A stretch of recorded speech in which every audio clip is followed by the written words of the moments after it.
Hello and welcome to the Beatles Hamburg. My name is Spencer Lee. I'm from BBC Radio Merseyside in Liverpool, and I'm particularly anxious to explore the links between Liverpool and Hamburg. One of the places we'll be doing that is at the Museum of Hamburg History.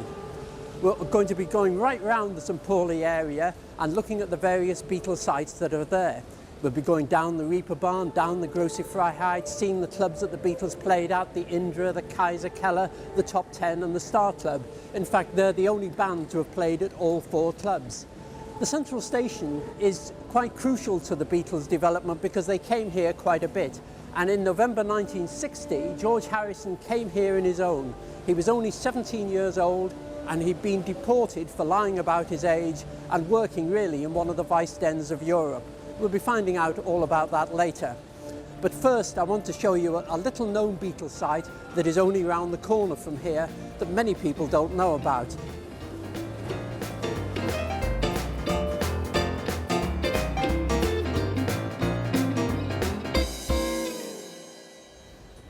So here we are at 57 Kirchen Alley, covered in scaffolding unfortunately at the moment, but on the 5th floor there was a recording studio, the acoustic studio, that went in the 1970s. Why is this important in the Beatles story? Well, the reason is that in October 1960, Rory Storm and the Hurricanes and the Beatles were playing on the same bill at the Kaiser Keller.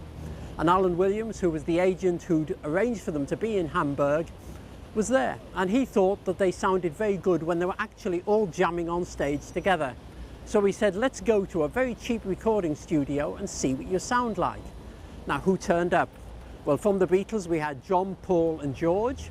And from Rory Storm and the Hurricanes, we had Ringo Starr and Lou Walters. 5 musicians, and it was the first time that John, Paul, George and Ringo had played together on a record. The songs they recorded included Fever, September Song and Summertime. And about 4 or 5 copies were made. Alan Williams had a copy and he lost his copy in a pub in London. Nobody knows where the copies are now. Possibly Paul McCartney has got one, but I don't think so because I think he would have included a track on the Beatles anthology. If anybody has got any of those copies, they would be worth about £50,000 today. And I'm optimistic that one of them is going to turn up sometime and we will actually hear John, Paul, George and Ringo playing together for the first time in October 1960 in Hamburg at the acoustic studio. I'm afraid there's no recording studio to show you here, but what we're going to do now is to go to St Pauli on the Underground and go to the Museum of Hamburg History first of all.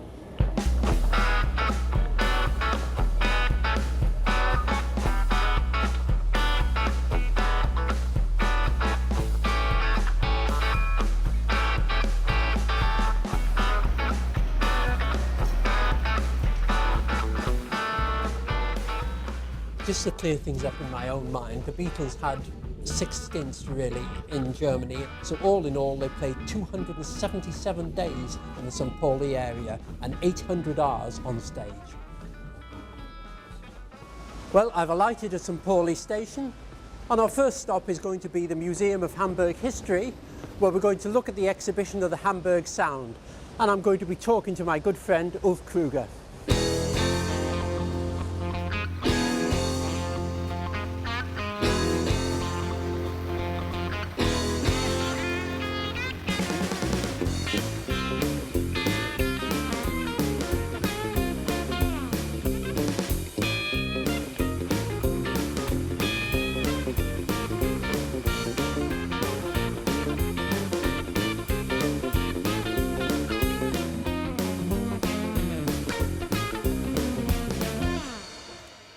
Okay, so I'm now going in through the door of the Hamburg Sound exhibition.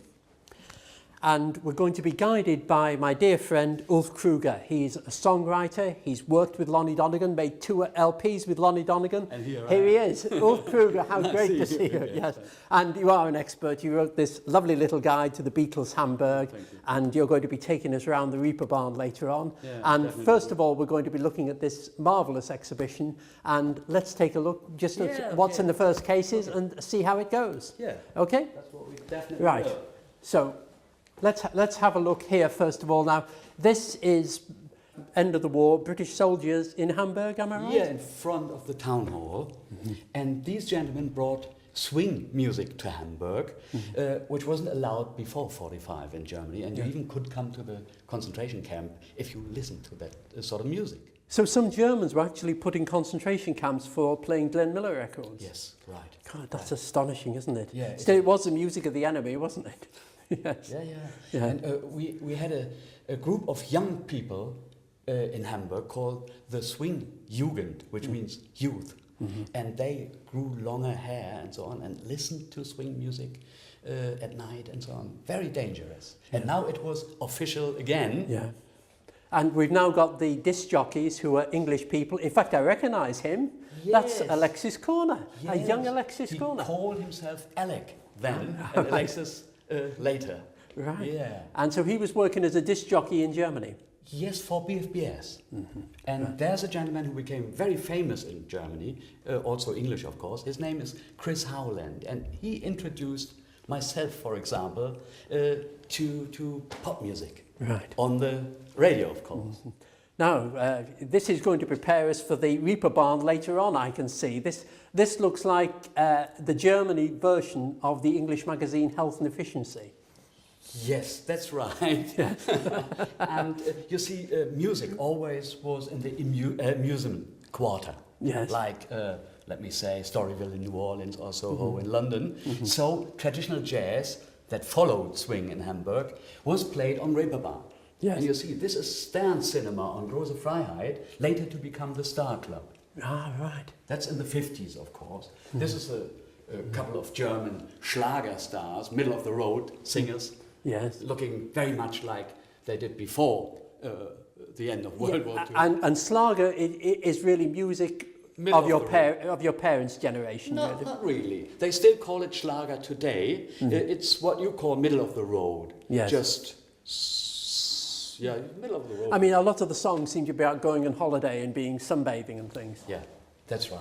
They sang about Italy because many German people lost their youth in World War II, so they longed to be at the beach and so on. Yeah. See? Now here's a little English joke that Johnny Sincere, that's Johnny Sincere, and it's Hot 5. Yeah, but that's his real name. He's from New Orleans. That was his real name. Anyway, a very important person in traditional jazz in Hamburg was Ken Collier from England. Yes. He played the Reeperbahn in a little club called New Orleans. He played very close to the later to become Star Club. Yes. Now he had the most, and that's his trumpet. Yeah, right. Yeah. Now he had about the most devoted fans in the world, Ken Collier. Oh yes. Ken Collier fans didn't like anybody else, and in fact, Ray Ennis of the Swinging Blue Jeans told me that when Ken Collier played the Cavern, the Swinging Blue Jeans were supporting him, and they were a jazz band themselves in those days. And when the Blue Jeans came on, all the people who were sitting in the chairs in the front turned their chairs around, and everybody was sitting with their backs to the Swinging Blue Jeans because all they wanted was Ken Collier. Yeah, it's still a bit like that in traditional jazz circles in Hamburg today. Yes, yes. But anyway, look, he was very important. Even a record called Ken in Hamburg came out. And look at that poster. Yes. The banjo player, he still looks like a black ape. And Chris Barber, I believe, was so popular in Hamburg. Didn't they name a street for him or something? No, they renamed Hamburg. Yes, because Hamburg was called Freie und Hansestadt, which means free, and Hanse is a word for doing sea trade, right? And they called it Freie and Barberstadt. The fans, of course, not the government. So Chris Barber became very popular in Hamburg, and his banjo player, Lonnie Donegan, brought skiffl officially to Hamburg. Ken did before, but it was not realized in that huge way. But Lon brought skiffl to Hamburg, and the skiffl craze from England came to Hamburg, and skiffl was very important in Hamburg then, by the mid of the 50s. Yes. Same as it was in England. Yeah. I mean, I always feel that the youth of that time didn't have a great deal of money, and so instruments like the washboard and the tea-chest bass were very easy to acquire. When they got a bit of money, they could play rock and roll with the electric instruments and the like. Yeah. Whereas in America, I think the youth had more money. And therefore you have bands like the Beach Boys just going straight to electric guitars and not bothering with skiffle. Yeah, that sounds very plausible. And I think skiffle is very important for the development of beat music, because nearly everybody in England was in a skiffle group at a certain time. Yes. And they had very basic abilities to play, I think. But then later, when they developed a bit, they picked up the rock and roll stuff that was a bit more complicated than the original skiffle stuff. Yes. And then they had the rough way of playing skiffle brought into the very elegantly played rock and roll from America, because there were educated musicians who played. Yes. And so a mixture of skiffle and rock and roll, to me, seems to be beat. Yes. That came to Germany. Yes, I mean, Lonnie Donegan was terribly important. He's really been overlooked. I mean, he is highly rated, but not highly rated enough, I don't think. Now, here's our old friend Bill Haley and his Comets performing at the Ertsmerch Halle. I think the Beatles performed there too, didn't they? Yes, later. But Bill Haley performed there in '58, and it was a big scandal because Teddy Boys, called rockers here, destroyed about 10 or 20 little chairs, you see? So that was a big scandal and a big riot. And so Hamburg authorities banned rock and roll from Hamburg, and they didn't want it anymore. But they even didn't like traditional jazz because it was too wild. But from what I gather from talking to, say, Jerry and the Pacemakers, there was a fight in the top 10 club almost every night. Yeah, that was... of course, later in the 60s. I see. But Bill Haley was a scandal, and they didn't like rock and roll for a while. But later, you see, rock and roll was not really big in Germany because they still had this Schlager stuff on the radio, and they didn't have any TV at all. So they created their own German rock and roll singers. Yes. This guy... Ted Herold, even his name sounds... Look at the hair, that's doing a Cliff Richard, isn't it? Yeah, yeah. And orchestra with Bert Camford, who we're going to come across later on. Yeah, yeah, he was a big band leader then. This is Ted's original little guitar from the old days. And so we had a bit of German rock and roll as well, but it was not the real thing. Yeah. I mean, I always get the impression that because German words tend to be longer than English ones, it's actually very hard to sing rock and roll in German, isn't it? Because the lyric is going to be that much longer. Yeah, that's true. So these are some of the so-called Schlager singers again. Yep. Still by the end of the 50s, still very, how do you say that, conventional looking. And this is a symbol for the end of traditional jazz in Hamburg. This is, let me have a look, when was it? No. 1960 or so? Yeah, it's the turn of the centuries. Yes. And this is Abi Hübner and his jazz band playing in front of the town hall. And that's by the end of the 50s. Just a lot of people watching, but this is the sign of the 60s already. Klaus Voormann, later to become a Grammy winner, 2 Grammys, who designed the Revolver cover. Yes. He designed a couple of traditional jazz covers already. And this makes us turn to go to the next room. I think that's an interesting thing. This one piece will make 52 layers. Watch on mobile devices or the big screen. All for free. No subscription required. Because this is the introduction to something new. Okay, thank you.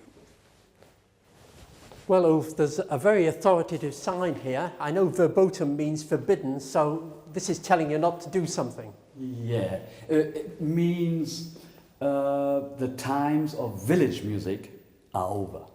Right. And that was printed on the first poster of the Star Club. We just put it here because it's a very impressive sentence. Times of village music are over. This meant the Star Club was going to be big business. Big names were going to come to the Star Club. But it comes a bit later. Yeah. This is just as a sign. Right? Okay, well, let's go into the body of the exhibition now. Yes. And let's see what we've got here. A nice family sitting room, a bit like ours in the 1950s, actually. Yes. The old television set and everything. And that's what it is. And now people who are younger than us can imagine why we try to escape. You see? Right. The TV is not on right now, but of course it's showing the typical 50s, middle of the road stuff we didn't like, because we all, people of my generation, started with traditional jazz and skiffl, and then were fascinated by rock and roll. And rock and roll was on Reeperbahn over there. Right. Okay. And we've got some fashions here, fashions of the 50s too. Yes, and on the walls we have other things accompanying music, because you see, life was going on. Khrushchev coming to Germany. Yeah. And the wall and all this sad stuff. And over there, every Beatle fan, of course, knows that when the Beatles arrived in Hamburg, they first played at the Indra, and then they played immediately the Kaiserkeller. Yes. And this is a reprint, I have to say, of the first poster mentioning the Beatles in Hamburg. With Rory Storm getting the top billing. Yes. The Beatles, England, Liverpool. Right. And these are the original doors of the Kaiserkeller. Right. Let's just have a look at these doors, because you know they're pretty thick, aren't they? Oh, They're yeah, solid they are. doors, and They are. yeah. So- And this is the original door, you say? I mean, it's in beautiful condition, isn't it? Yeah, they restored it in a way, I think. Yeah. Very, very good indeed. Yeah. It's great. I mean, how was this actually discovered, these doors? Dr. Alvin Peltz of the museum, he discovered the doors somewhere on Reeperbahn. Somebody had them in his cellar. Somebody who worked on Reeperbahn in the old days. Marvellous.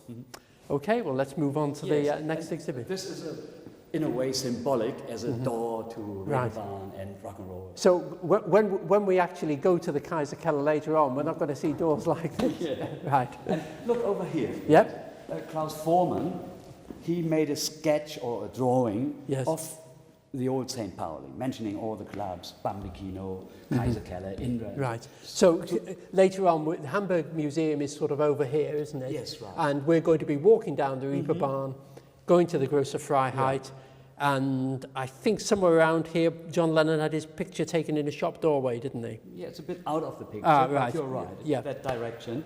And this is a nice introduction to people who are not that familiar with the Beatles story, to have a look, oh, they've been there. Yeah. You see? Maybe you heard of a future Beatleplatz, Beatles Square in Hamburg, and this is the location where it will be. The Beatles Square. But there's been quite a lot of controversy about that in the English press, because it was said that there was going to be a statue there with Ringo Starr in it, as opposed to having Pete Best. It's a lot of rumors. We are just collecting money to build a square like that, and the statue, yes or no, and things like that are discussed later. You see, so I think that all that trouble was in vain. And you think it will happen? Yeah, we've got a lot of money already, but we need more. Okay. And the square will be here. This is Große Freiheit, where 3 of the important clubs in Hamburg used to be. The Indra, the Kaiserkeller, and the Star Club. Right. Over here are a couple of things from the beginning of the 60s, from these clubs. Yeah. Little thing from the Indra, from the top 10, hand drawing as an advertising for rock and roll, right? Little matchbox from the Kaiserkeller, and at the Star Club, before it was the Star Club, was an erotic nightclub. Just a few hints. Yes. Yes, I'm sure we'll find out much more about that later on. Oh yes. And we're coming to another display cabinet here.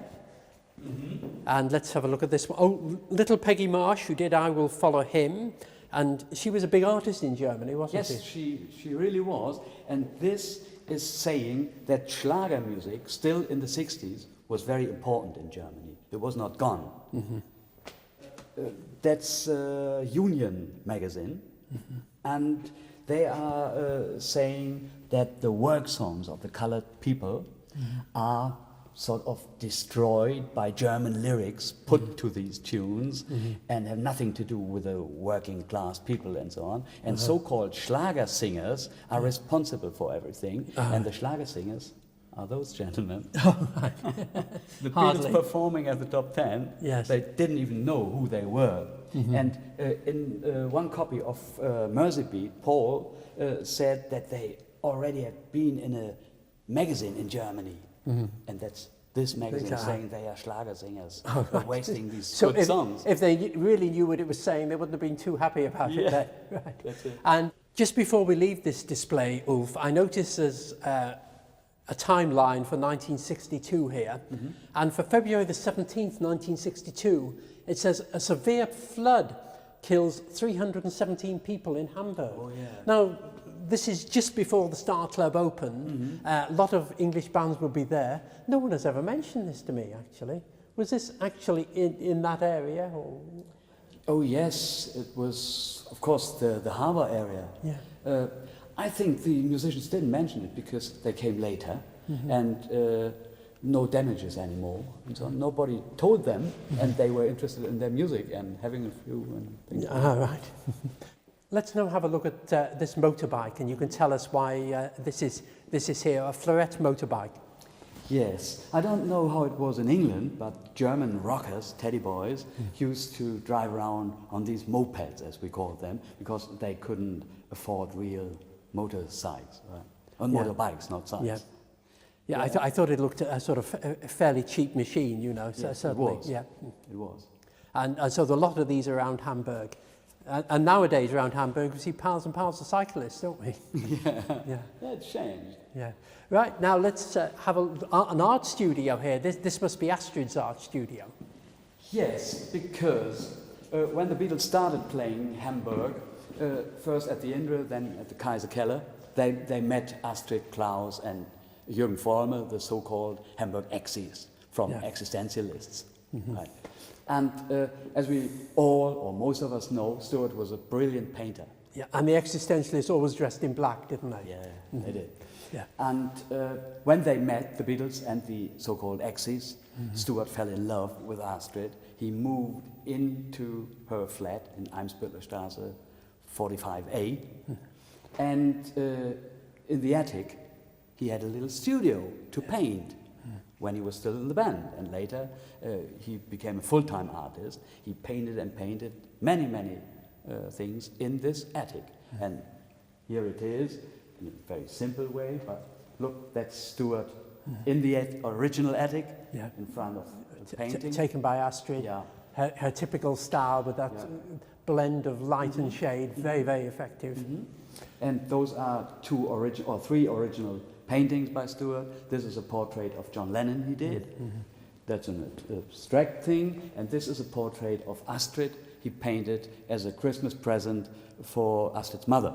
Right. And that's very rare because he signed it. He didn't sign his paintings very often. And he painted in so many different styles, didn't he? Yeah.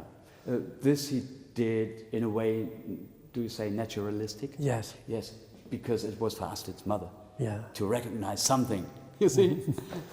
And later, when Stuart had passed away, he passed away 3 days before the opening of the Star Club in Hamburg, when he was very, very young. Very sad story. And during their stint at the Star Club, John and George asked Astrid to shoot their photos or take their photographs in the same position at Stuart's attic when he already had gone. And now we're going to come, I suppose, to the body of the exhibition, which is a celebration of the Star Club. Yes. And above our heads here, 13th of April 1962, that'll be the poster for the opening of the Star Club. Yes, exactly. And you've got the Beatles there as the main act, actually, and you've got Roy Young, who was a British rock and roll singer associated with the TV show Drumbeat. And what about the other people on the bill?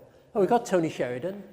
Tony came a bit later, about 2 weeks later. Oh, I see, in May, yes. And Jerry and the Pacemakers as well. Okay, and let's just have a look at this display board here. We tried to reconstruct the original display boards of the Star Club. They looked like this. And over the years, I collected a lot of stuff from the old days, now here in the museum. It's original publicity cards, it's Eintrittskarten. Tickets, entrance tickets, yes. And a menu from the Star Club.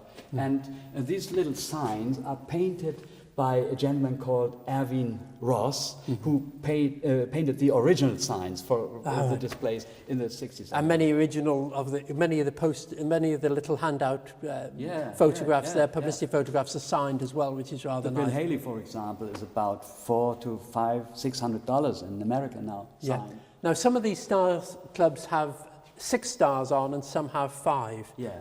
And there's a reason for that, presumably. It is.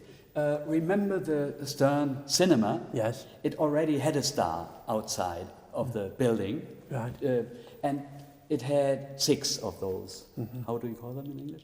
Star, 6 points on the star, yes. And Manfred Weisleder, the owner of the Star Club, used this sign for the Star Club too. Yes. And when the Star Club became popular, Stern magazine, they had the same star, didn't want him to use the star anymore. And so he forced him by law to change the star.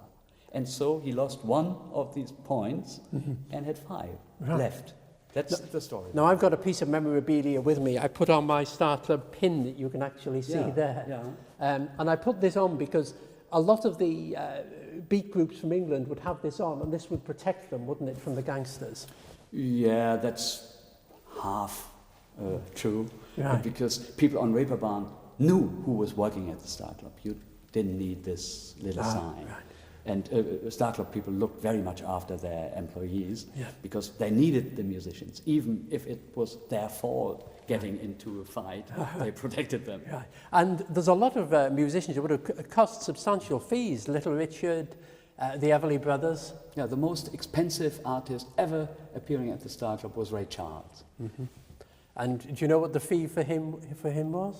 People say it was 60,000 D-marks, but I'm not sure because I got a lot of stuff from the Star Club files, and the information I have is about 20,000 for just one night. Yes. So that's still a lot. I interviewed Screaming Lord Sutch once, and he said, I shared the top billing at the Star Club with Ray Charles. Yeah, and the story I know is that he said Ray Charles was his supporting act because they changed acts at the Star Club. And so in a way it was true because it was Ray Charles and then it was Screaming Lord Sutch and then it was Ray Charles again. Right. So I wonder if Ray Charles saw it that way.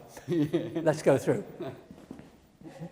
Well, let's start here. We'll go around the walls, and these are more photographs by Astrid Kircher. Yes, typical Hamburg photos, of course, taken about 500 meters from here at the Heiligen Geistfeld, where the Hamburg Fun Fair used to be. Yeah.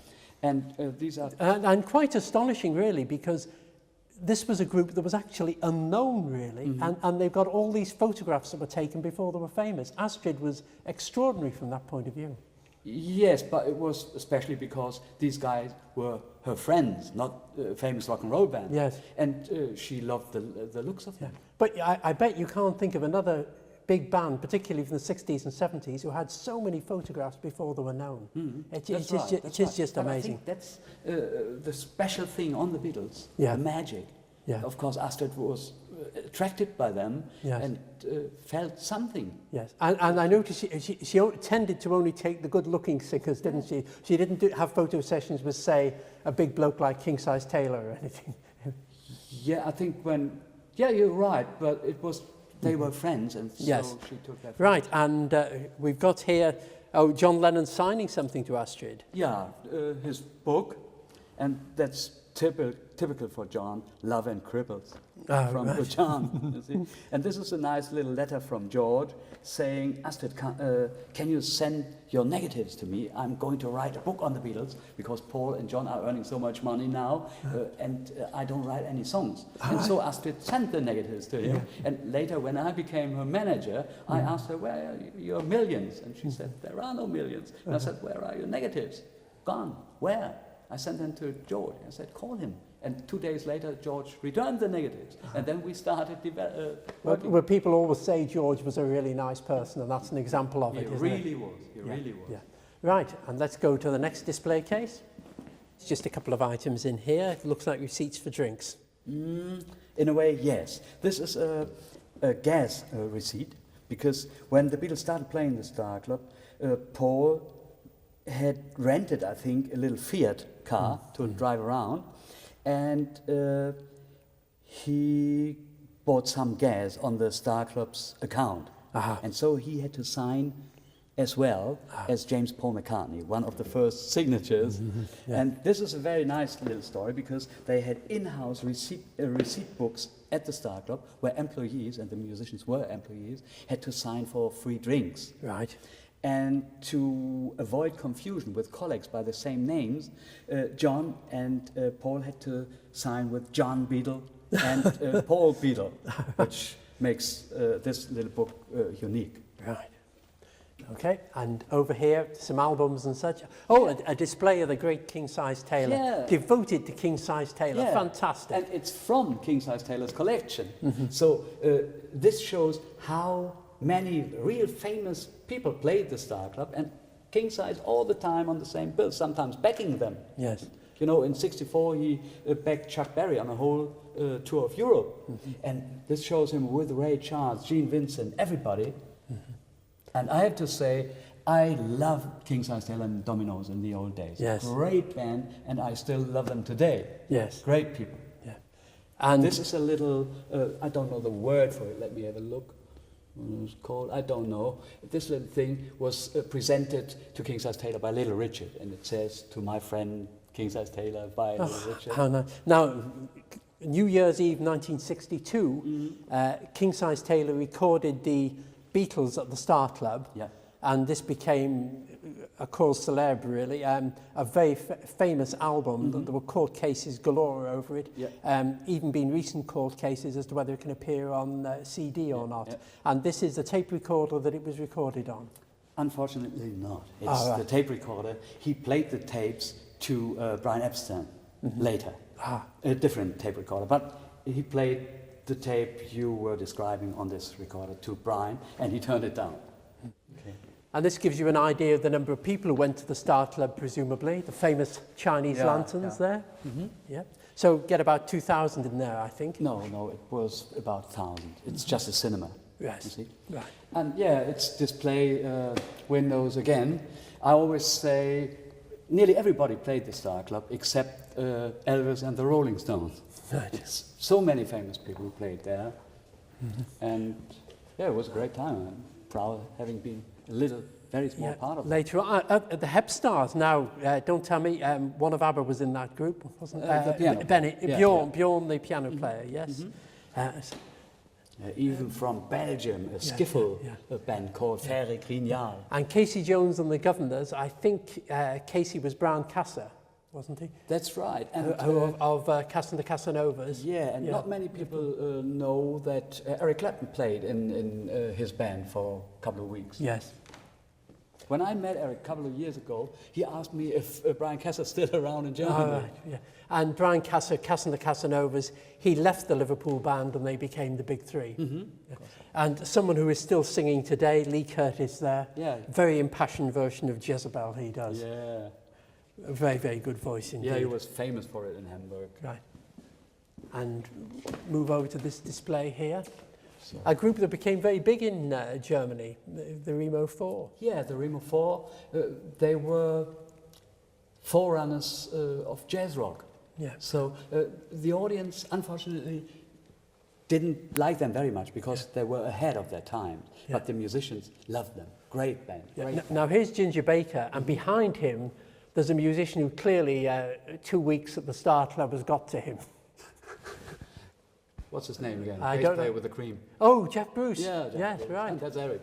Okay. Yeah. VIPs later to become Spooky Tooth.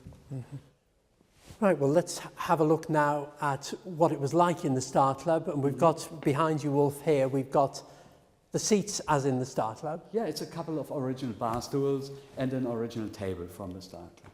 Right, and in front of us here, you've got an idea of what the stage was like. Yeah, I have to say that the real stage, of course, was much bigger. You have to imagine a real cinema stage. But this is just to give an impression of the backdrop, the famous Manhattan skyline backdrop. And in front of the backdrop... And the famous gold piano.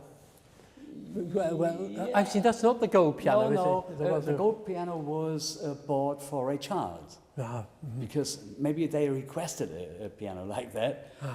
Anyway, this is in the center is Tony Sheridan, the uncrowned king of St. Pauli, music-wise. And the piano player is Chris Andrews, who later became a famous singer.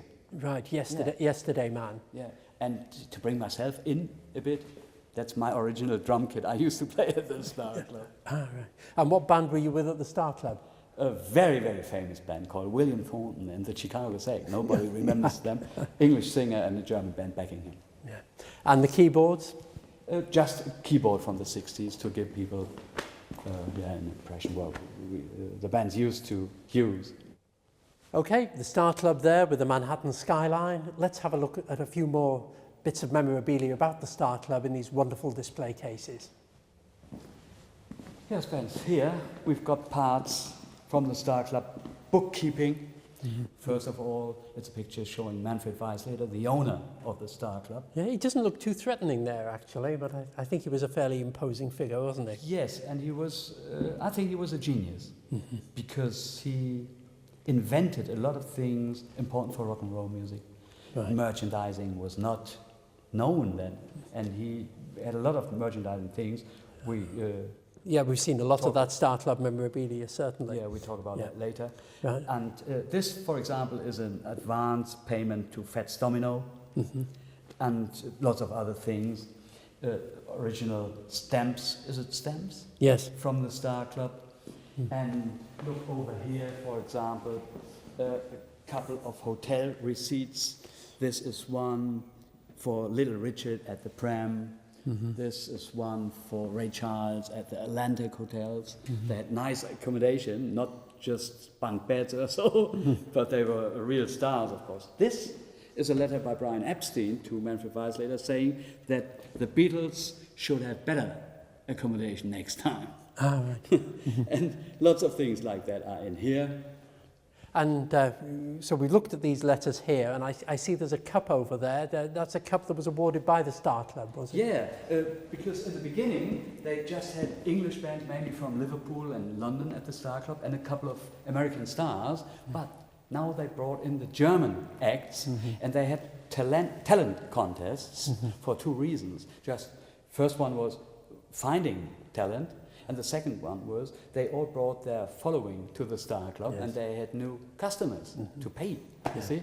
And the first talent contest was won by a band you might know as well, the Rattles. Well, yes, they appeared in Liverpool a couple of times as well. The only, and I mean, only German band who played the cover. And they really based themselves on the Beatles, didn't they? Yeah, 100%. so they were called the German Beatles. Yes. They had Beatles everywhere, in every country. They had the Hungarian Beatles or so. And here they had the German Beatles, the Rattles. And so we've seen the cup, and now I see a display that makes me drool, because in the early 60s, we didn't have singles with picture sleeves in England. They certainly had them in America, of course, and they had them obviously in Germany too. And here's a wonderful display of German picture sleeve singles, all presumably from the Star Club label. Yeah, that's right. As I said before, Manfred Weisleder, from my point of view, was a genius. And he brought in merchandising into rock and roll. He had his own record label, he had his own magazine, he had everything, and these are the complete singles from his label.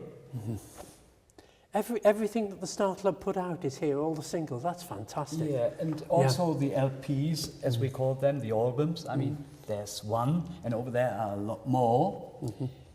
Yes, this is the complete Star Club label, single-wise. And a lot of them are records that he actually recorded himself here in Hamburg, not just leasing from British labels or American labels. Most of them were recorded here, but a couple of leasings as well. And also they exported Star Club recordings to England, for example. This is a early Decca EP, Teen Beat, the Rattles from Star Club Hamburg, English version. And they exported them to Japan, everywhere, South America. Okay, well, let's have a look at the album sleeves after this. Yeah. here are the album sleeves from the Star Club label. Oh, I'd love to own half these albums. I've got a few things on CDs, but not too many of them. The Liverbirds, who really didn't mean anything in Liverpool as an act, but they were very, very popular at the Star Club. Yeah, they lived in Germany. As Lee Curtis used to say, I buried myself in Germany. That's what happened to the Liverbirds as well. And to Kingsize Taylor, a lot of them stayed too long in Germany when the action was actually happening in England, wasn't it? And this is just the tip of the iceberg. They had a lot more albums out then. Yeah. I mean, the Remo 4 did a great version of Peter Gunn. Yeah, and that album still is fantastic. Great album. Yeah, and Ian and the Zodiacs, who were very, very popular too. Good band. Good band as well. Okay, and Jerry Marsden album here. Yeah, and on the other side, it's Jerry's original Gretsch Tennessean. He used to play on his early recordings. Right, the Chet Atkins guitar, in fact, yes. Right. Yeah. And a couple of merchandising things from the Star Club, magazines, of course, a little bag, T-shirt, as well, and postcards. They had everything at the Star Club. And what about this money box? That was for tips at the Star Club. So if somebody bought a drink and gave a tip to the barmaid, they put the tip into that. Yeah. You couldn't buy it. An English single here, the Red Parlophone single of Love Me Do, signed? Yeah, signed. That's all from the fantastic, amazing collection of Uwe Blaschke from Minden, the so-called king of Minden, as I call him, because he's got everything. Look, there's a publicity card from the Star Club, signed, of course. Now, that bears out what we were saying earlier. I mean, that clearly is the Beatles on the way back, and they look worn out, don't they? Mm-hmm. I don't know when and where that photo was taken. I don't think it was in Hamburg. Yeah. But anyway, you're right. You look at Paul McCartney. I mean, he looks as though he's been playing for far too long, really. Oh, they really have. He wanted a good night's sleep. Yes. Yeah. And we'll turn around and have a look at these posters on the I was talking about Japan. Look, this is an advertisement from Japan for a tour of the Liverbirds in Japan. And this is the wonderful Lee Curtis. Yeah.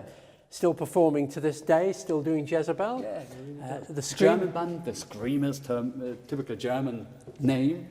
And look, some Star Club leaflets, but also one from the Cavern saying that the Rattles were performing there. And they played there indeed for 2 weeks. Only German band performing for 2 weeks at the Cavern. Yeah. And now, talking about the Rattles, the German Beatles, as you said, they even made a film. But the film was not comparable to the Beatles films. It was not that good. But anyway, they were really big in Germany and a good band. Yeah. And is it still around now? Could you get that on DVD or anything? Yes, and Achim, the guy over there, the lead singer then, he's still a big star in Germany. Singing in German today. And this is another poster for the Screamers that we've already seen. Yeah. Right, well that pretty well completes that slab of wall. Let's have a look at the next thing. Let me mention one thing. You may not know that Manfred Weisleder not only invented merchandising for German rock and roll, but also franchising. He had up to 14 Star Clubs licensed around Germany. This is in places like Cologne and the like, is it? Yeah. And so some of the bands, like say Ian and the Zodiacs, will be playing Star Clubs in different cities. Flensburg, everywhere. Right. So just to mention that. But now this is our top 10 club department. Oh, the top 10 club now, right? Okay. And I recognise Howie Casey there. Yeah, it's a bit mixed because the top 10 was before the Star Club, but now here we are. Right. That's Howie Casey. That's John Phillips, who used to play with the Eyes and before with the Roadrunners, an American guy. And that's a bit later already at the top 10, about 67 or so. Yeah. And here are... there's a letter from Brian Epstein here. Yeah. Cancelling the job at the at the top 10 club because he preferred the Star Club then. That is astonishing because Epstein was so much a man of his word that he says he's made the provisional arrangement for the Beatles to appear at the top 10 and he says, hard luck, we're going off to the Star Club. Yeah, I think it's provable that he got 1,000 D-Mark extra from Weisleder as a special agreement. to bring the Beatles not to the top 10 but to the start. Even so, it's untypical behaviour by Epstein, I would say. Yeah, yeah. Because he honoured agreements that the Beatles yeah. had made before they Oh, became yeah. famous. Oh, yeah. So we moved from this letter of Brian Epstein's to this display of top 10 club memorabilia. I particularly like the look of this because I love to see how much people are getting paid. Yeah. It's the Jets, maybe already called the Beat Brothers then. Yeah. So that's Tony Sheridan in the Jets, yeah. Yeah. And Tony Sheridan being quite fair, everybody getting the same, or at least 4 of the musicians getting the same. One poor bloke at the bottom only getting 105. Oh, he's involved with the stage by the look of it. Just 3 days. Oh, just 3 days, right. And 245 Dutch marks a week, so that's about £25 for the week, which is probably more than these people's parents were earning at the time, I would think. Tell you. It's not true that they didn't get any money playing Hamburg. They got a lot compared to other professions. Yeah, and it's a lot of photos showing the Beatles on stage sitting like a skiffl group, you see. Yeah. It was in '61. They still were developing in a real beat band. Yeah, and they've got their leather trousers on there as well. And may I take you to this cabinet now? Yes, right. After you, sir. This is Polydor Records, yes? Yeah. Right. So let's start here. Okay. This photo shows Bert Kaempfert. And this is the original, or one original copy of the contract he had with the Beatles. Right. Now, Bert Kaempfert worked as a producer for Polydor. Not really, he was freelance, Yeah. and he leased the Beatles tapes too. But he'd already had an American #1 with Wonderland by that night. So why was he bothering to do this? Because he liked it. And he was a producer, Yeah. and he thought Tony Sheridan and the Beatles, the combination from the top 10 club, would work out fine. Right, so he went to the top 10 club to see the Beatles Yeah. and signed them up, and this is the actual contract that they signed. It is. And one interesting thing about this contract, it's got the 4 Beatles signatures, but not Tony Sheridan, so that was a separate contract, was it? Tony Sheridan and the Beat Brothers. Yeah. Because we've got here the Beatles on stage with Tony Sheridan, Yeah. and George looking very carefully at Tony Sheridan, making sure, because Sheridan was very unpredictable, presumably, and he wanted to make sure he was playing the right notes. Maybe. Yeah. Yes. But this is a very, very special and important part of our show in the Right. Hamburg Museum. It's the original CVs the Beatles wrote for Bert Kaempfert. Oh, right. Yeah. So this is 1961, the Beatles writing about themselves. Yes. And he's put John Lennon leader. Yeah. Yes. And above No, ambition to be rich, Yes. which was happening later. So that's John Lennon's. This is Paul McCartney's handwriting. I'd know that anywhere. Yes. Yeah. You're right. Now, this is intriguing because he says that he's composed about 70 songs with Yeah. John Lennon. Yeah. And John says he's written a couple of songs with Paul. Yeah. Yeah. So who is telling the truth? Paul McCartney and now George Harrison. And George Harrison mentioning the fact that he was deported from Germany when he was 17 years old. So that's a strange thing to put in your CV, isn't it? Yeah. He clearly hadn't had much instruction about how to do CVs. Yes. And Pete Best there confirming that he was born in Madras, India. Yeah. And here is the star of the band, Tony Sheridan. And certainly the best handwriting, isn't it? Beautifully written, that. Oh yes, he's great at doing things like that. And he gives his full name there. Anthony Esmond Sheridan McGinnity. Tony Sheridan. Yes, and he mentions all the tours that he'd been on with Conway Twitty and Gene Vincent and Eddie Cochran in the UK. Fantastic. I mean, he knows how to write a CV, and George Harrison doesn't. Okay, where to next? So Spencer, please follow me to the Beatles collector's paradise. The King of Mints. Yeah. It's here. Oh, So gosh, this is an Aladdin's cave of Beatles memorabilia and all the collection of one man. yeah, it's just a very, very small part of his collection. He's got everything. So let's start here. This is one of my favorites because it has something to do with the early Hamburg days. This is an advertisement on New Musical Express for the Beatles singer Lady Madonna, later in the 60s. Yes. And saying, the new rock and roll combo direct from Hamburg. Oh. Which is great. So it says, oh yes, it was important to them as well. Yeah. So It's a nice sort of joke, that really, and a nice nod back to those times, isn't it? And this is the tip of the iceberg of Uwe's collection. Kitsch from everywhere, mainly from Germany, I think, in this case. There are rings, there are little guitars, brooches. Brooches. Yeah. Sorry about that. Yeah. And I mustn't explain because you see what's here. It's just amazing. And a lot of it in very good condition. You'd expect most of them to have been bought by young fans and to have been damaged. That's the special thing on Uwe's collection. It's a German collection. Everything is very properly done and safe and so on. These are very, very, very important parts of the show because they are signatures from the early Hamburg days. And there is the gold piano at the Star Club, played by Roy Young. I have to disappoint you again, Spencer. This is a white piano. Yes. Roy got from Manfred Weisleder to draw him from the top 10 to the Star Club. Oh, right. A white piano and a white car and a white suit. Right. And the piano with Roy Young's name on it. Oh, I see. Yes, I can see that. Had to sort of back him like they did for Tony Sheridan at the Top 10 Club. Right. But there was a gold piano there, wasn't there? Later for Ray Charles. Right. Yeah. This is a white one. I didn't know that, but Roy told me. Yeah. That's amazing. A white suit, white car, and a white piano. Yeah.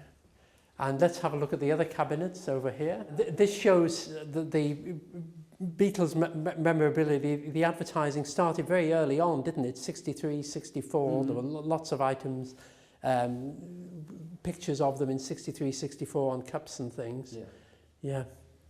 And very special German things. Look, at the Hamburg Fun Fair, they were selling these little hearts from, I don't know the word for the material, cake, some cake, and they had these little pieces of paper in front of them saying, she loves you, sie liebt dich, using the Beatles' faces without permission, of course. Yeah. Right, and let's have a look at this display cabinet here. They're often quite grotesque, aren't they? I mean, those four figures there in the black. But nevertheless, you know, people bought these in great numbers. Oh, yes. And the Beatles guitars, I well remember them in England. Yeah, guitars, stockings, everything. And what about this? This is a postcard from George, Christmas card from George, really. Yeah, real. And bills that they're on. Oh, it's fantastic. You could spend the whole day just in this section, couldn't you? Every item tells a story. Yes, I wish Uwe was here. He could explain everything. Right.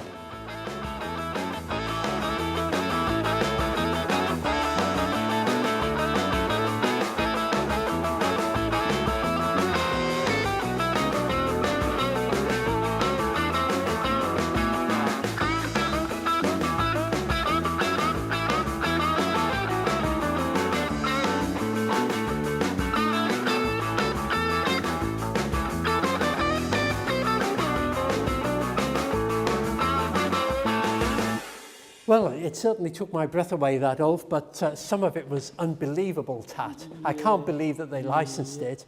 Look at this. It's the real thing. Oh, the real? Yeah, it's two postcards Ringo wrote to his grandma. So these are cards from Ringo Starr to his grandmother. He signs them, is that Ricky or Richie? Richie, I see, yes, Richard Starkey, I see. And his English not too good, is it? Not too bad, T.O., and the people here are okay, H-E-A-R, so it shows he missed out on a few things at school. But he played at in the German clubs with Rory Storm and the Hurricanes, the Beatles, and he also did a stint for a few months with Tony Sheridan. 3 months at the Top 10 with Tony. Okay, and where do we go next? I like to show you a couple of very, very nice guitars from the 60s, all the same color, candy apple red, and they are in here. Right. Oh. So look, Spencer, all these beautiful guitars. Fender World over there, certainly, yes. Oh, Fender here too, yes. Oh, they've the same color, And I think it's 18 guitars in here in total, and they cost €1 million in total. And why are they here? They're here because they're beautiful guitars from from those days. They were not played by special people or so, but they're in a wonderful shape, and everybody who's into collecting guitars would go like this. See? So none of them have Beatle association No, specifically. No. But Fender Strat, which was played by Buddy Holly, for example. Look here, Flying V. Very, yes, indeed, yes. Yeah. These are all Gibsons over here, yes. All Gibsons, very, very beautiful guitars. The guitar collector's dream. Well, all good things must come to an end, and we're coming towards the end of the exhibition, I think. Yes, and the end of the 60s, psychedelia, discotheques, and so on. If you'd like to follow me again. Okay.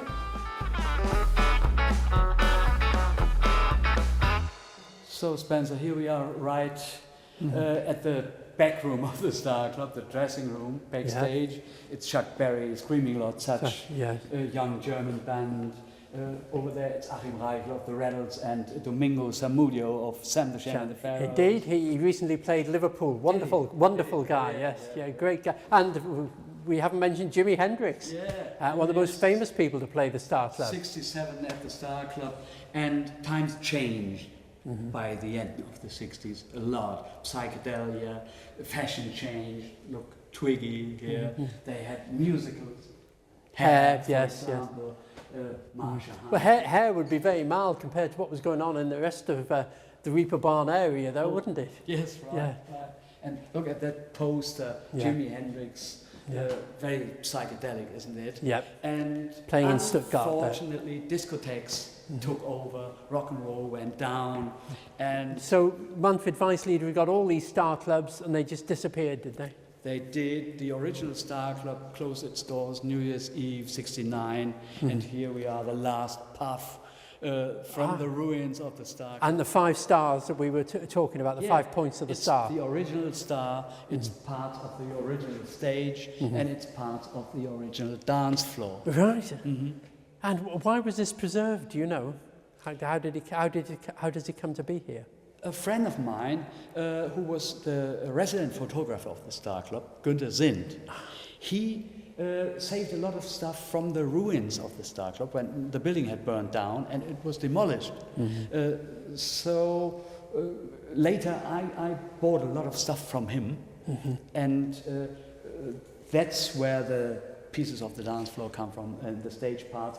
The star was saved by somebody who runs a recording studio in his cellar on St. Pauli, and he gave it to us for the show.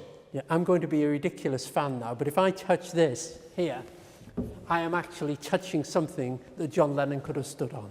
Could have. I'm not sure if this is the original stage from the very first days, but from the ruins of the Star Club. Maybe it was renewed or something. Okay. And we've got some quite big exhibits around here. Yeah, this is the disco part. So, the famous disco ball, yes, and we're in the late 60s here. Yeah, very important part of the late 60s was the sexual revolution, of course. Yeah. This is a couple of things reminding us the anti-baby... the pill, yes. Yeah. And magazines. I mean, the pill changed everything, really. Yeah, and, yes. It did. And magazines of that period, yes. Yeah, and as a little break, may I take you to the toilet? Oh, no. We've already had one toilet joke in this DVD. You won't know that, but... no, but look, it's posters of Russ Meyer films and so on. And an early contraceptive machine. Yeah. Okay, Ulf, well, I've had enough of that, so let's see what else there is. Yeah, remember the landing on the moon? Indeed, yes, A couple of papers reminding us of that, and a picture up there. Yeah. See? Well, that picture of Khrushchev that we saw earlier on was with Yuri Gagarin, wasn't it? Yeah, yes. And this is an American astronaut, of course. Yeah. Flower power. And we leave the show through unfortunately, the last one. You remember we entered the exhibition through a living room of our parents, early 60s. Yeah. Now we are leaving it through a room where the young people used to live in. famous German soccer player Uwe Seeler on the wall, Che Guevara, and the famous Frank Zappa poster. A very controversial one of him sitting on the toilet, Oh, yes. yes, times have changed a lot. Look at this little... Sort of thing Jimi Hendrix might have worn, yeah. And record players have changed. There's a T-shirt from the Fehmarn Festival where Jimi Hendrix used to play his last gig. And look on the table, something not from the 60s, but a great book we put together. This is fantastic. Yeah, the Hamburg sound, and a little surprise on page 40. Let me find it for you. Where is it? 40. I know what you're going to say too, but I haven't seen this. Yeah, I know that. The Liverpool sound or the Hamburg sound by a certain Spencer Lee. What do you think Right. about I knew I'd written a piece for this, of course, but I haven't seen it. And someone's translated it into German as well. Oh, so thank you very much indeed for this, Ulf. That's very kind of you. Can we show to the camera again? Yes. Because it's a beautiful book. and this is available long after the exhibition's finished, of course. Yeah. Well, Ulf, thank you very, very much for showing us around the Hamburg Sound exhibition at the Museum of Hamburg Life. I've noticed that Ulva is around, who's got all this memorabilia, not collecting memorabilia today. So I'd like to have a few words with him before we go to the next phase. But I think what we're actually going to do next is to go onto the St. Pauli streets again, go down the Reeperbahn, go down the Große Freiheit, and actually see what's happened to these clubs today. What's actually there? They've been celebrated here. What's the reality now? What do fans see as they go down the Reeperbahn? If that's okay with you? Oh, yes. Thank you. Sure. Well, we've been around the museum now, but before we go, we're going to talk to Uwe Braske, who is a graphic designer, and it was he who had many of these items that we've actually seen today, some extraordinary items. Uwe, you've built up an amazing collection over the years. When did you start collecting? Collecting in I was 12 or 13 years old in the early 60s, to collecting more football cards. And no Beatles. Rolling Stones was more interested. Beatles was a good reason to contact with the girls. And then I go to schools, and at the morning I saw pictures, a card box, collecting for gum cards from A, B, and C, chewing gum cards. And I saw 4 lads and with autographs, and very interesting autographs. I collected football autographs, German artist autographs, and then that was my first memorabilia now.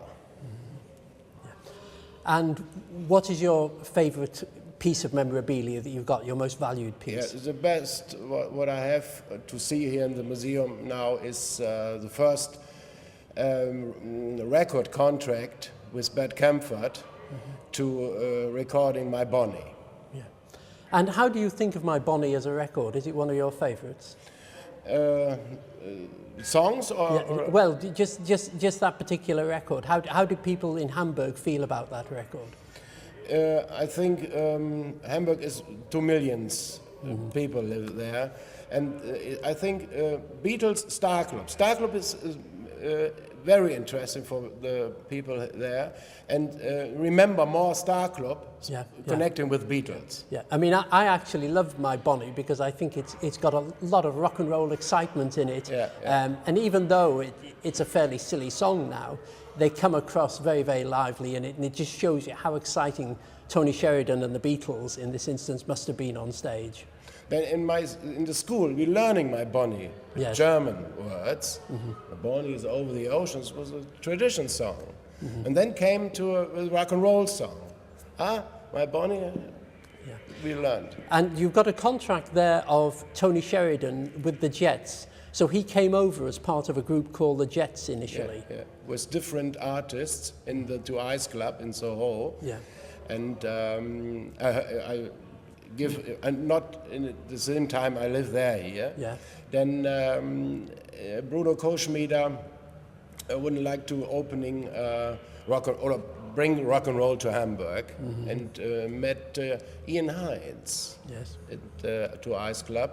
Bring 5 people to Germany So Rick Hardy, Jimmy Ward, Crawley, we call Melander, different names, to work here in Hamburg.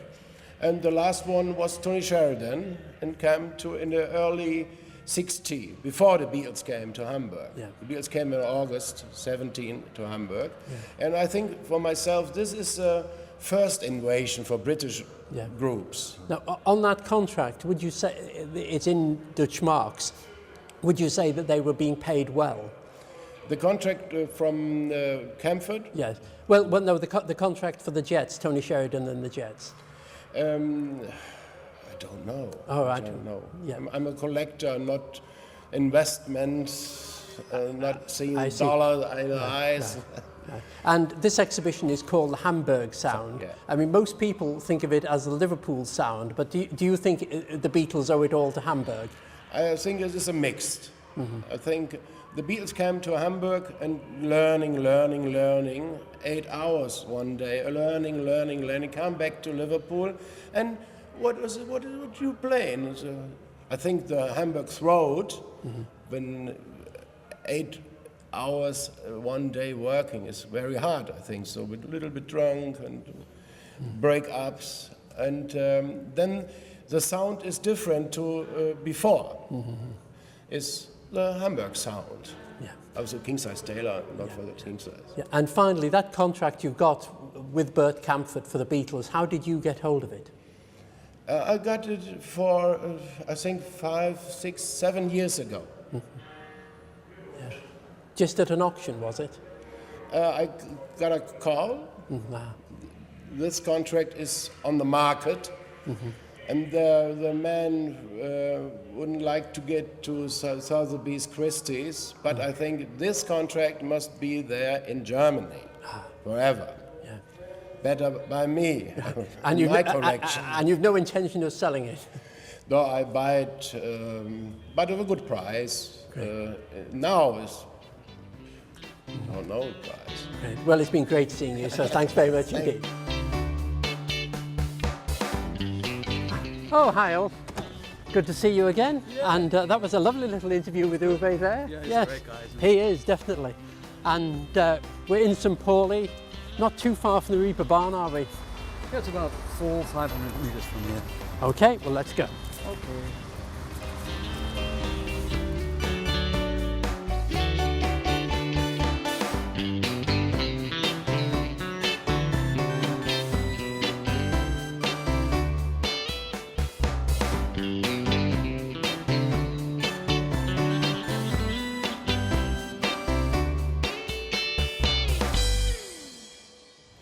We're on the other side of the road now because Ulf wants us to come over on this side of the road to show us something. So, Ulf? Yeah, by the way, this is the St. Pauli Theatre, and the granddad of the nowadays owner promoted the Beatles Bravo Blitz tourney in '66. And now here we are. It's Germany's most popular or well-known police station, the Davidwache. How can a police station be well known? Because it's right in the center of St. Pauli, and they shot a lot of scenes for major movies inside here, chasing gangsters around St. Pauli and things like that. Oh, this is amazing. So this is a working police station that on occasion has itself out so that filmmakers can film in there. Maybe not today anymore, but in the 60s, very often. And the most important thing for Beatle fans, Paul and Pete have been arrested here for one night before being deported to England after their Kaiserkeller stint. This is when they burnt a condom in the Bambokini, wasn't it, which is where they were staying? Yeah, and Bruno Koschmider didn't like that. That's it. Yeah. And we've never really got to the truth of this story, have we? No, but as the legend says, they did it and they've been arrested here, as a matter of fact. Yep. So Paul McCartney and Pete Best spent a night in the cells here. Yep. So we've seen the police station now. Where do we go to next? To the Top 10 Club. On Top 10, yeah. On the other side of the street. Yep. But being in Germany, we are careful. It's red light on. Yeah. You don't cross. Nobody jaywalks in Germany at all. Is there a law about it? It's changing, but people in Germany, maybe it's from the old days of Kaiser Wilhelm, are obeying the government very, very much and obey the law. So if it says stop, you stop. You don't run across. Yeah. Oh well, yes, that gentleman. Yes. He was taking a chance, actually.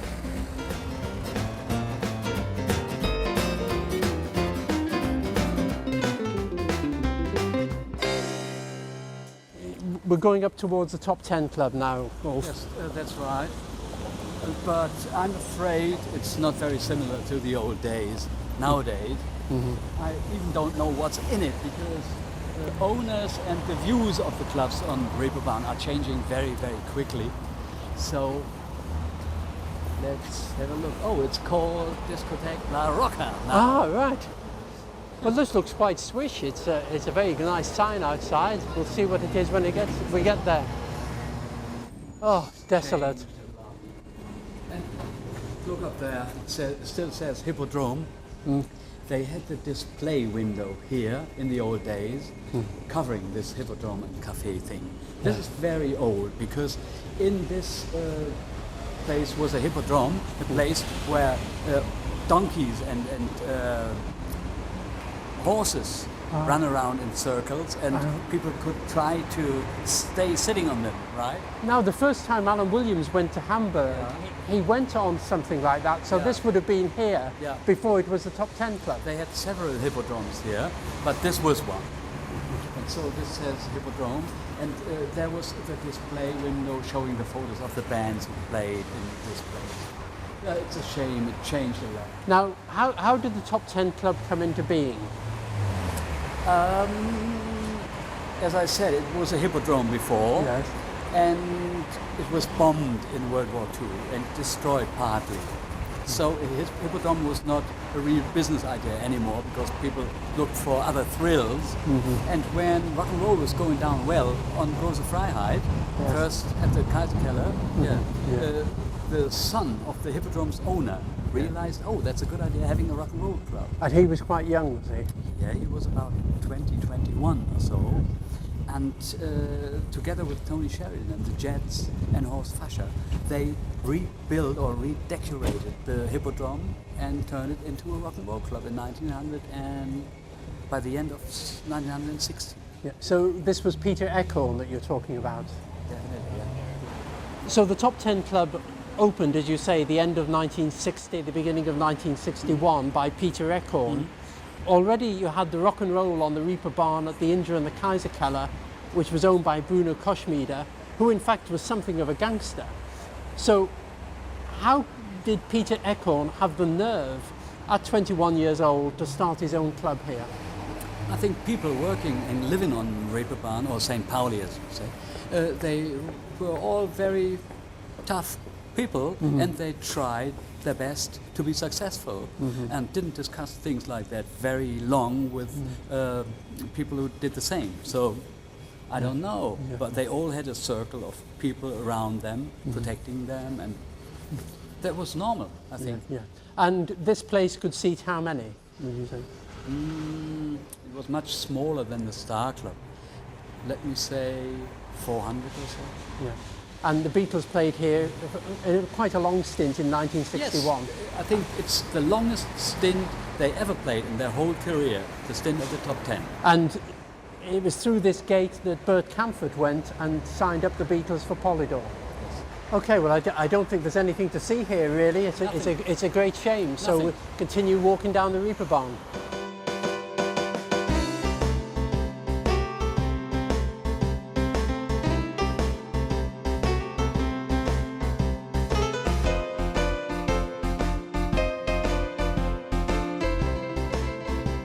I mean, you do see dildos and things on open display in the window, which you'd never see in Liverpool, for example. Yeah, I have to admit, I haven't seen things like that in Liverpool, but I think it's a thing you can see everywhere in the world now.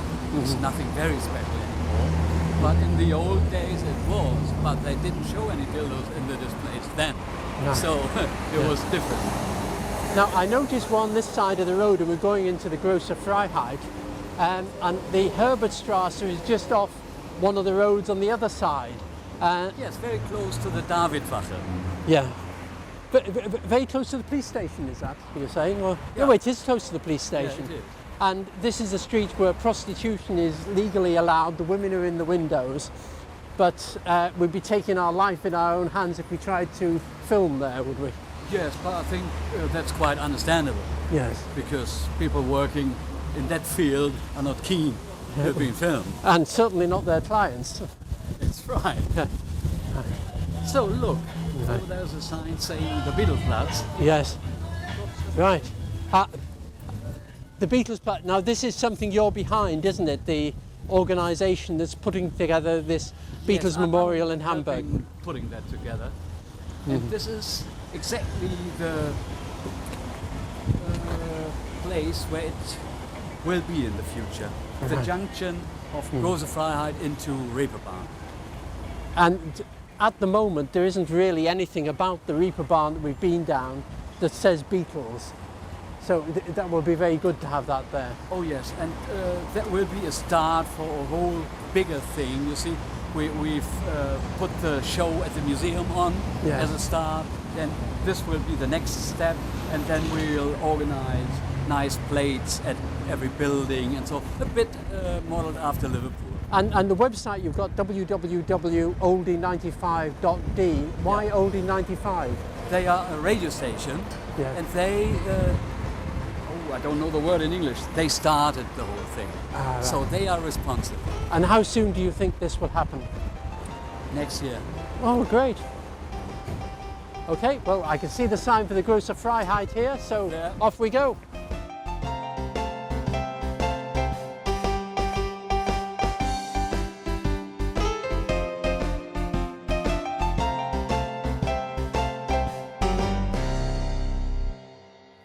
And so what's our first location going to be, Ulf? It's the so-called beer shop, Gretel and Alphonse, where the musicians of the Star Club used to sit in their breaks between sets, playing cards, having a few.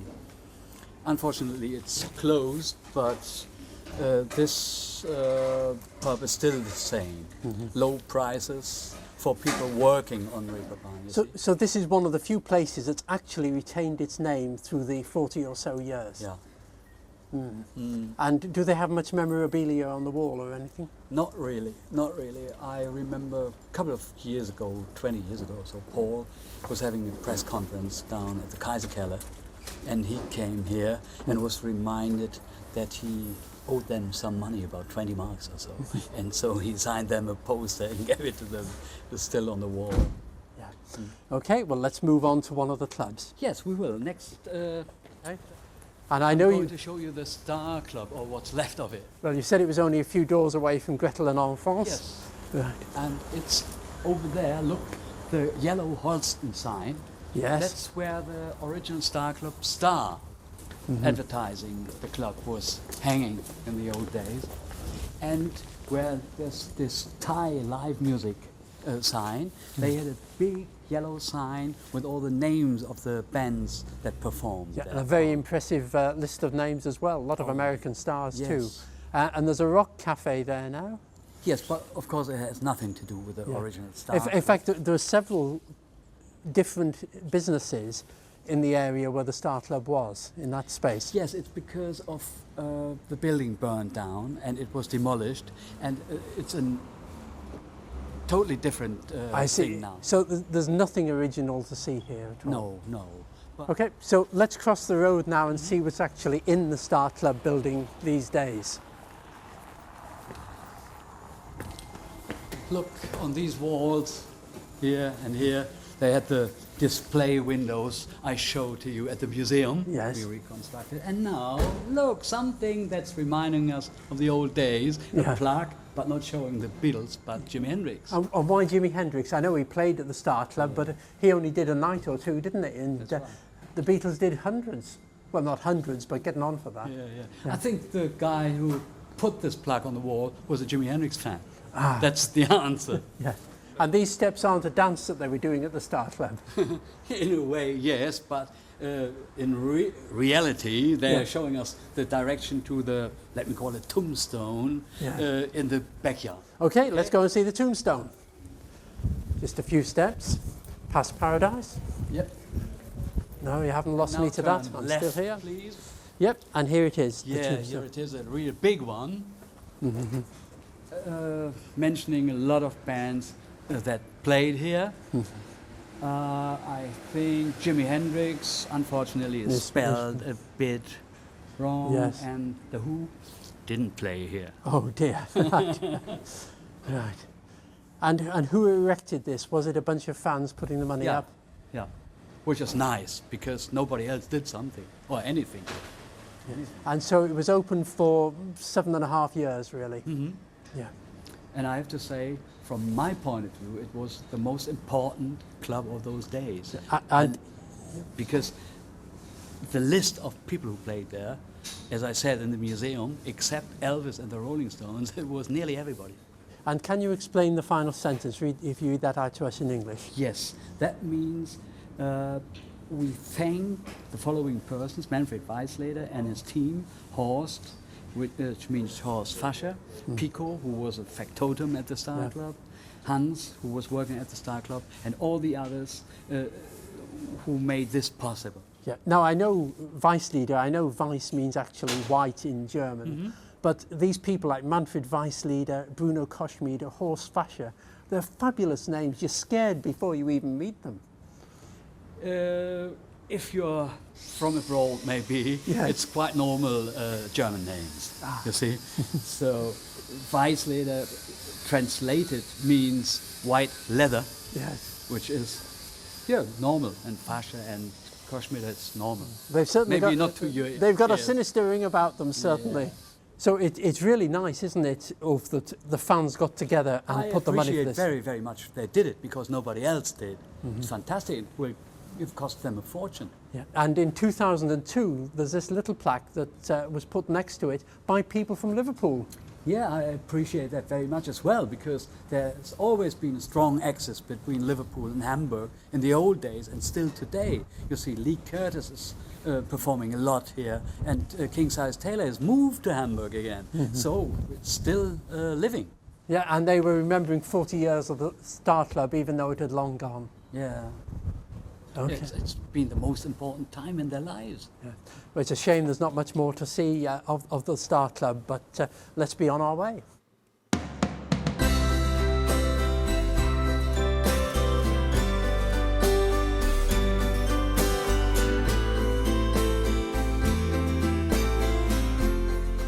So Spencer, we're crossing the street again, Right. approaching Kaiserkeller over there. Which almost opposite the Star Club here. Yeah, this is number 36 and the Star Club was 39. Right. And look, they're having a big former dance hall here in the background. It's called Große Freiheit 36. Yes. And it's still a lot of rock and roll going down Reeperbahn and Große Freiheit. We can have a look at the top sign saying who played here. So all the groups that are mentioned on the sign above played the Kaiserkeller. No, they didn't, Spencer. They played the big hall here and not the Kaiserkeller. So the Kaiserkeller was just in the basement, that's right. And around 1960 when it opened, they had some local bands on, and Alan Williams came here, didn't he, on a day trip or what have you, and he saw Bruno Koschmider, who owned the place. It's various stories behind that, but Well, let's say it's Alan Williams' story. yeah, but it's there were no German bands on. It was just the jukebox and some talent contests for solo singers. Right. And I think it was one rock and roll star performing there, German rock and roll star, Ted Herold. We saw him or his guitar in the museum. Right. And then the first band playing there in 1960 was the Jets from the Two Eyes Coffee Bar in London. And this is because Bruno Koschmider had been told by Alan Williams that there was a good, vibrant rock and roll scene, he said, in Liverpool, and he should have some of those Liverpool bands playing here in Hamburg. He comes over to London, goes to the Two Eyes, signs up Tony Sheridan and the Jets, is that right? And they play here. and then that leads in turn to the Liverpool bands playing. Yes, as long as we cling to Alan Williams' story, Yes. it's like that. Yes. You see, the first Liverpudlian band playing there was Derry and the Seniors. Koschmider again found at the Two Eyes, not in Liverpool. And then the Liverpool connection started with Derry and the Seniors. Then it was Rory Storm and the Hurricanes with Ringo on drums and so on. And that was downstairs here. And in the Kaiser Keller, I think, although it will have gone now, the seating was a little unusual, wasn't it? Rowing boats. Yes, it was rowing boats cut into half. Oh, yeah. And this don't was know why. because I do it. It'd be a lot of sailors, wouldn't it, coming into the port and going to the entertainment there? Yeah, something like that. It's very close to the harbour, so Yeah. that's the reason, I think. Okay. And I noticed there's a sign on the door that actually refers to the Beatles playing at the Kaiser Keller. Yeah, that's not right again, but some goodwill behind it. Oh, listen. This is the. We'll wait for it to stop. You're familiar with that melody, aren't you? Yeah.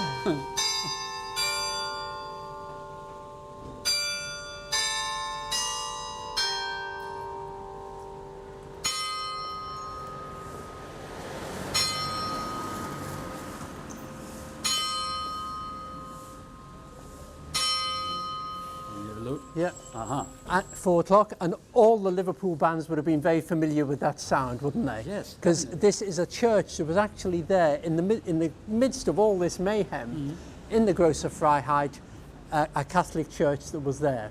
Chris Curtis of the Searchers, I know, would come out of the Star Club early on a Saturday night, Sunday morning, and would actually go in there for the first service. Yes, that's and what Mary, Astrid told me, Yeah. because she remembers Chris going there. Yeah. And Mary Dostal of the Liverbirds actually wanted to be a nun, so she was always telling her mother about the church here rather than what was happening in the clubs. Yeah. And so it's wonderful. I mean, that is intact and looks great. So we've seen the Kaiser Keller, the Top 10, the Star Club. Yeah. So the Indra's left. Yes, that's right.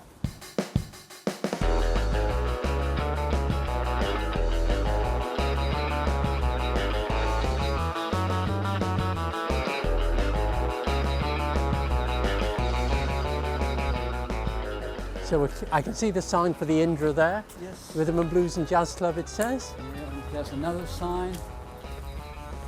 Look, here it is, and it's saying Indra.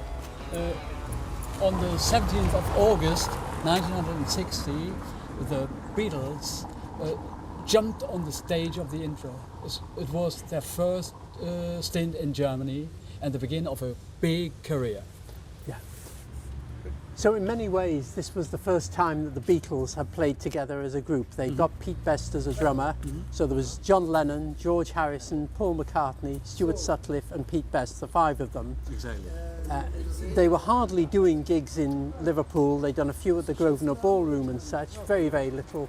They came here and this transformed them and made them into an absolutely top band, wasn't it? Yeah. This, in a way, is where the sort of beat was born, as it were. At Bruno Koschmider's club at the Indra, playing those long hours, playing several hours a night and really getting to grips with things so that when other bands saw them, they were just amazed at what they saw. Derry and the Seniors were playing at the Kaiser Keller. They said to Bruno Koschmider, don't invite that bum group, the Beatles, that's a terrible idea.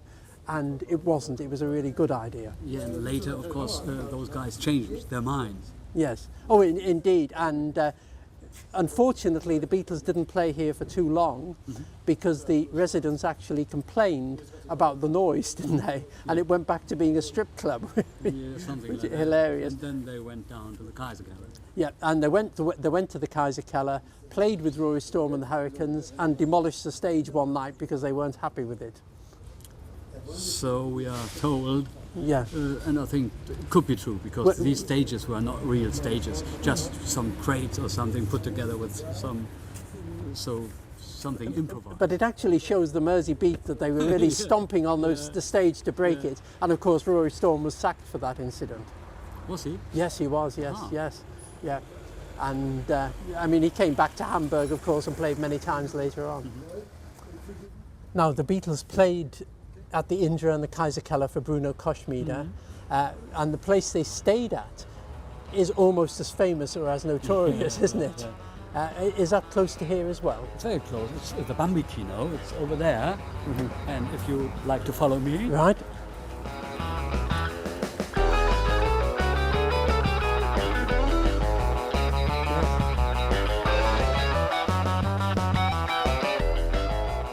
So Spencer, the next door left is the back door of the former Bambino. Yes. Look, that's all. That's behind it is the concrete wall where the condom used to hang before it was lit by the Beatles, as the stories tell us. Yes. And so the Beatles would come out of this back door here. Yeah, This to would work. being a kino. That meant it was a cinema. It was a working cinema there. But this was the back door, of course. Yeah. So they slept, as it were, behind the screen or something, did they? And then they would come out to play at the Indra and then go back here again. yeah. So No windows, just one bulb. yeah. So these were not paintings, salubrious surroundings. They were much better off when they were with Manfred Weisslieder at the Start Club. yeah, they had much better conditions. Yeah. And so they'd be pretty frustrated here anyway with these conditions. I think so, yes. Right. And this is the back door, but let's have a look at the front and let's see what there is of this Bambino anyway.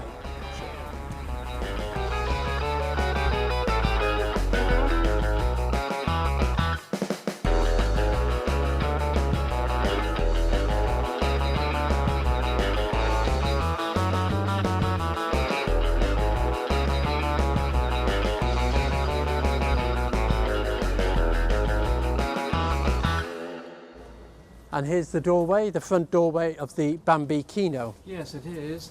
And look, Spence, a little plaque, not very impressive, showing the Beatles.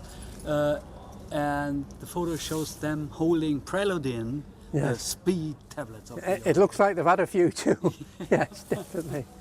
Right. Yes, I mean, all the Beatle books talk about Bob Dylan introducing the Beatles to drugs. But I mean, it's nonsense really, because they were taking speed here, weren't they? And Preludin. They didn't really know it was drugs in that meaning, because they could buy them at the drugstore. So it could be bought legally here, so it wasn't quite the same thing. Legally with a recipe. Yeah. Yeah. And And everybody sold them on. and they could keep you going all night. Yes. And Bruno Koschmider, he was one of these people who would shout this famous phrase, wasn't he? Max Show, when they appeared. And what does Max Show actually mean?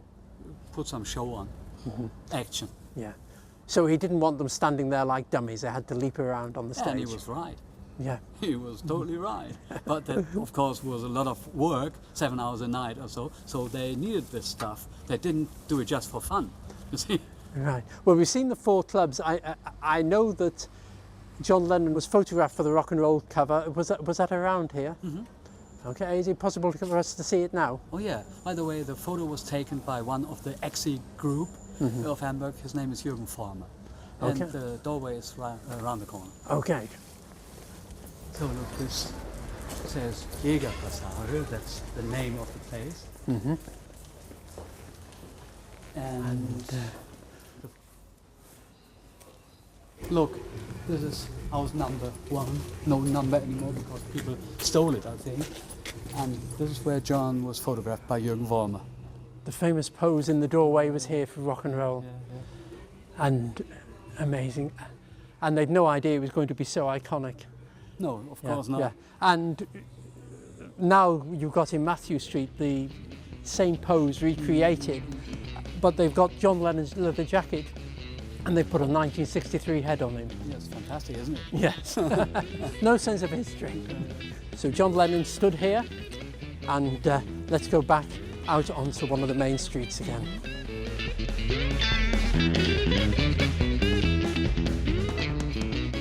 Ulf, well, I'd like to thank you so much for showing us around the Reaper Barn, the Große Freiheit. That's been tremendous, wonderful. Expert on this subject, obviously, and we'd certainly like to see your shop if that's all right. We'll come to that a little later on. Yes, if I'm not there, Susanna will show you around. Yeah, well, I know that you're busy at the moment because you're Really a top German songwriter and you're hopefully going to write another hit or two. And I hope today's given you a bit of inspiration for that. Yeah, definitely. Yeah. Good. Well, we're off to see another friend of yours now. We're off to see Gibson Kemp of Kingsize Taylor and the Dominoes. He was a drummer with the band. He now has his own restaurant, which is called Kemp's. So you're going home for a little while. We may see you later on at the shop, and we're going to see Gibson. Yeah, all Okay. the very, very best. Thank you very much. Have a safe ride home. Okay. Cheers. If we Well, don't see if we each don't other. see it. Okay. Cheers all. Thanks very much.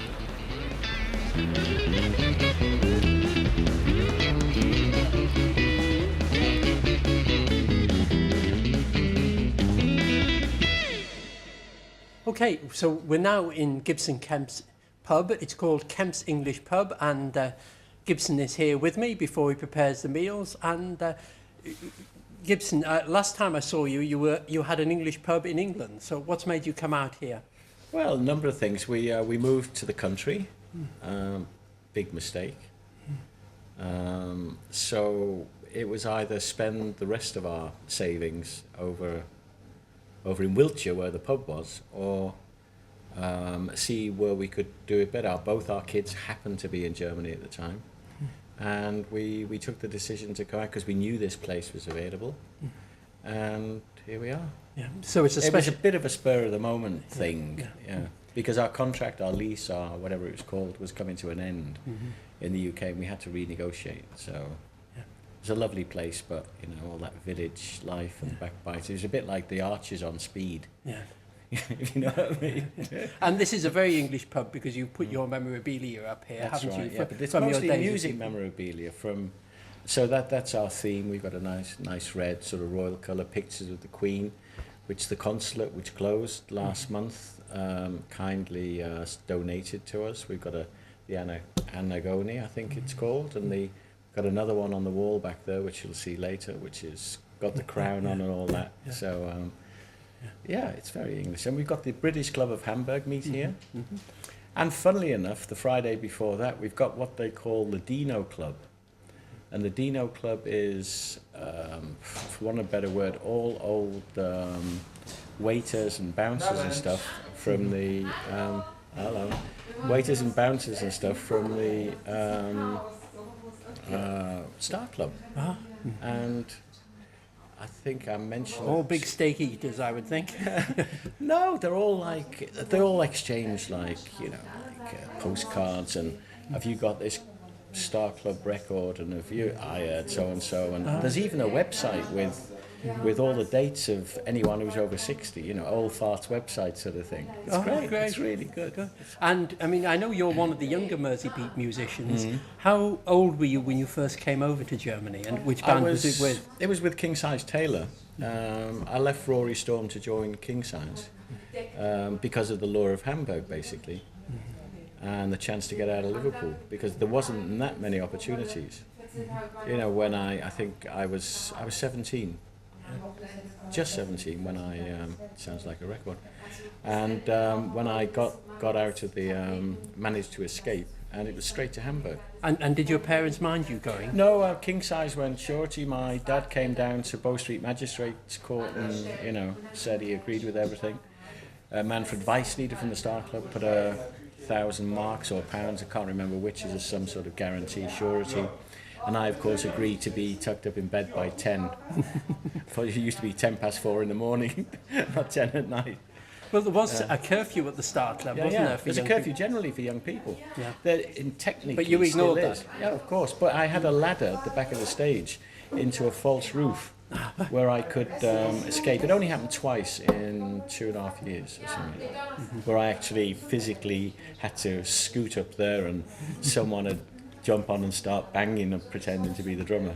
So when they did a razzia, And what was it like playing at the Star Club? It was quite a big place, wasn't it? It was big. It was unbelievable. It was so exciting. Well, especially when you're 17 and you hadn't been anywhere else except North Wales for a week in a caravan next to the railway line.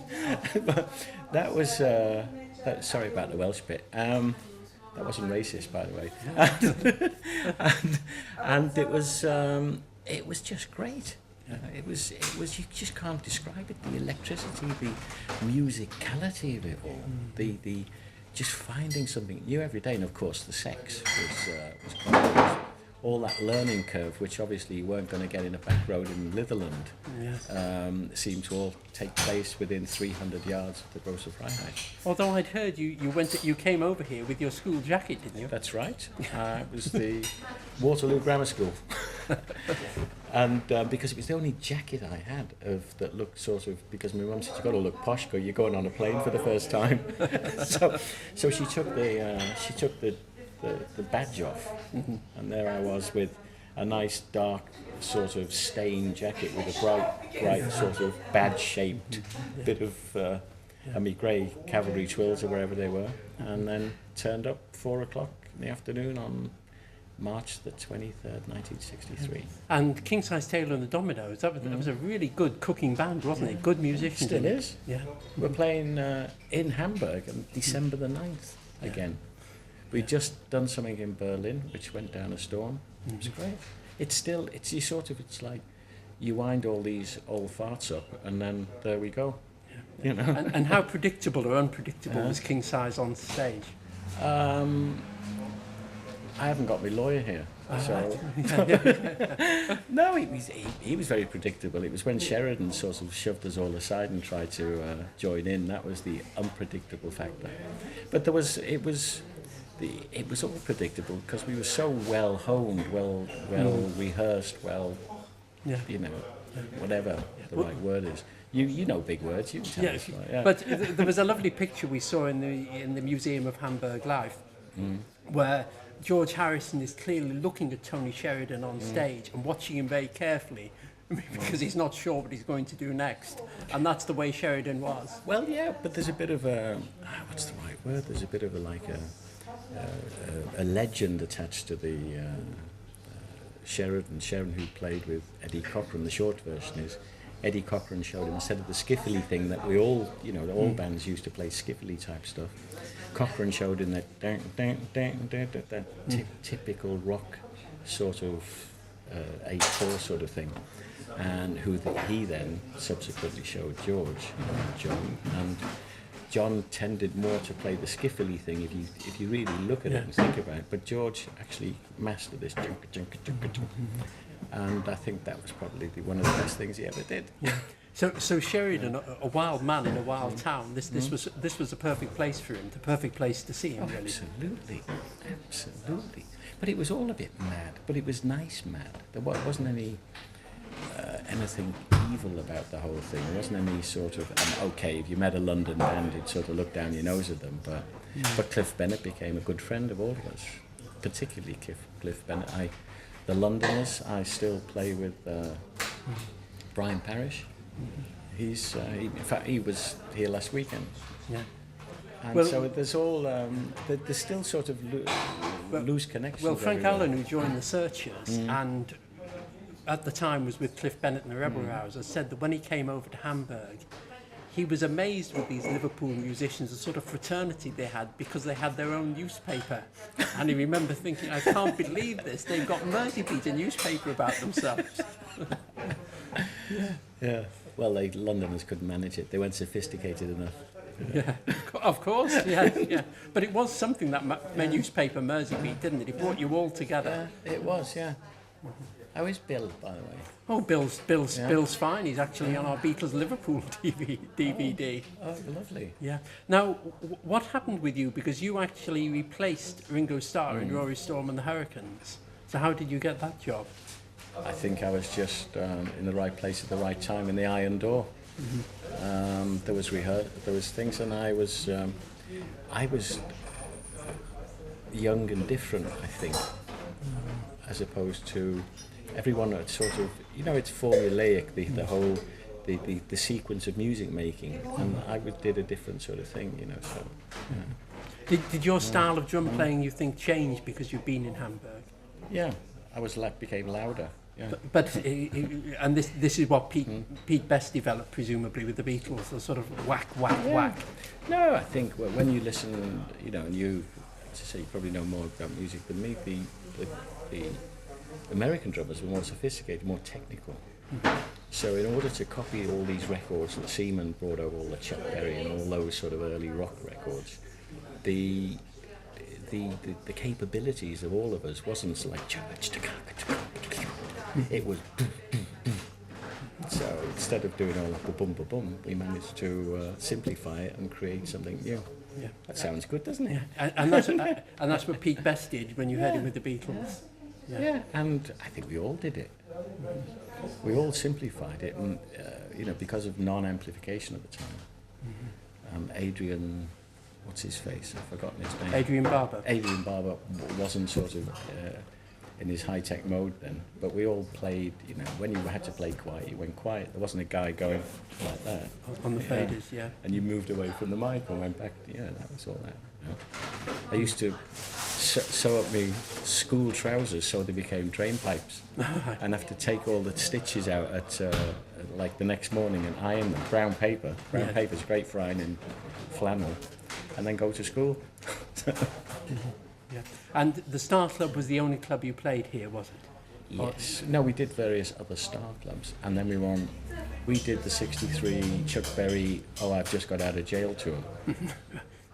Well, he didn't admit to anyone who'd been in jail, did he? No, but well, he didn't talk to anyone, Right. So you were backing him on stage, and he wouldn't sort of chat with you before you went on? If you went around the museum, there's pictures of us doing it. Yes. Yeah. I saw a picture of Chuck Berry at the Star Club, so you were backing him there, were you? But I was slightly thinner and better looking than darling. Yeah. And did he just say, "This is in E," and off he went? No, he didn't do anything. Oh, right. We knew his songs better than he did. He was not particularly nice. But we sorted him out in the end. Yeah. And 6 against 1, wasn't it? Yeah. And who was the favourite performer that you saw at the Star Club then? I suppose exciting-wise, Jerry Lee. Melodically, the Everly Brothers. And event-wise, as they call it here in Germany, Ray Charles Orchestra, which was just mine to see them in a club situation, the full band. James Brown was, he didn't play the Star Club.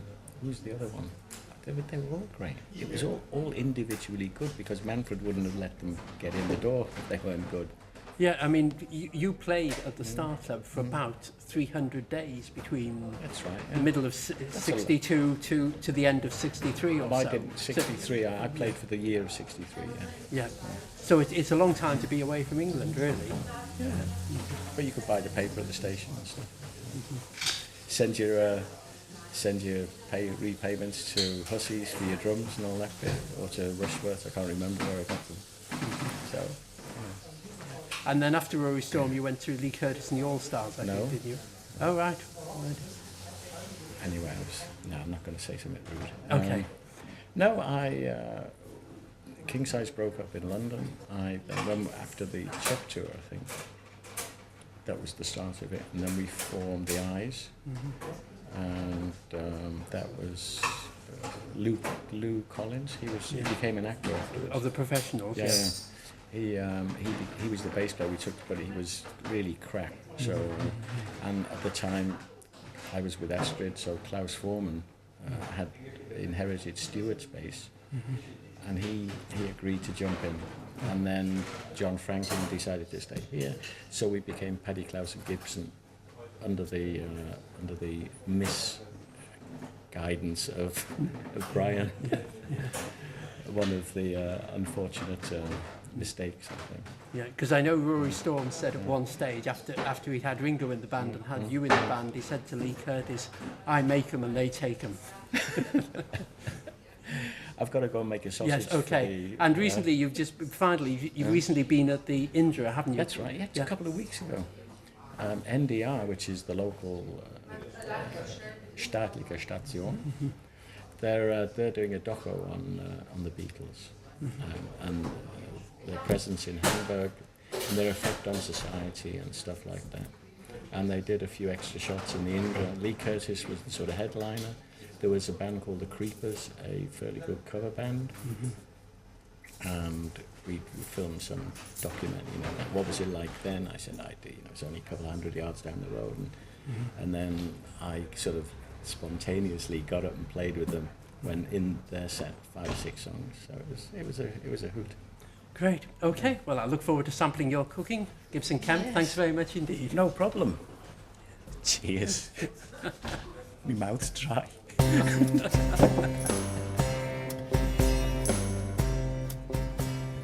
Oh, that was great, seeing my old friend Gibson Kemp again. And now we'll go and have a look at Ulf Kruger's shop.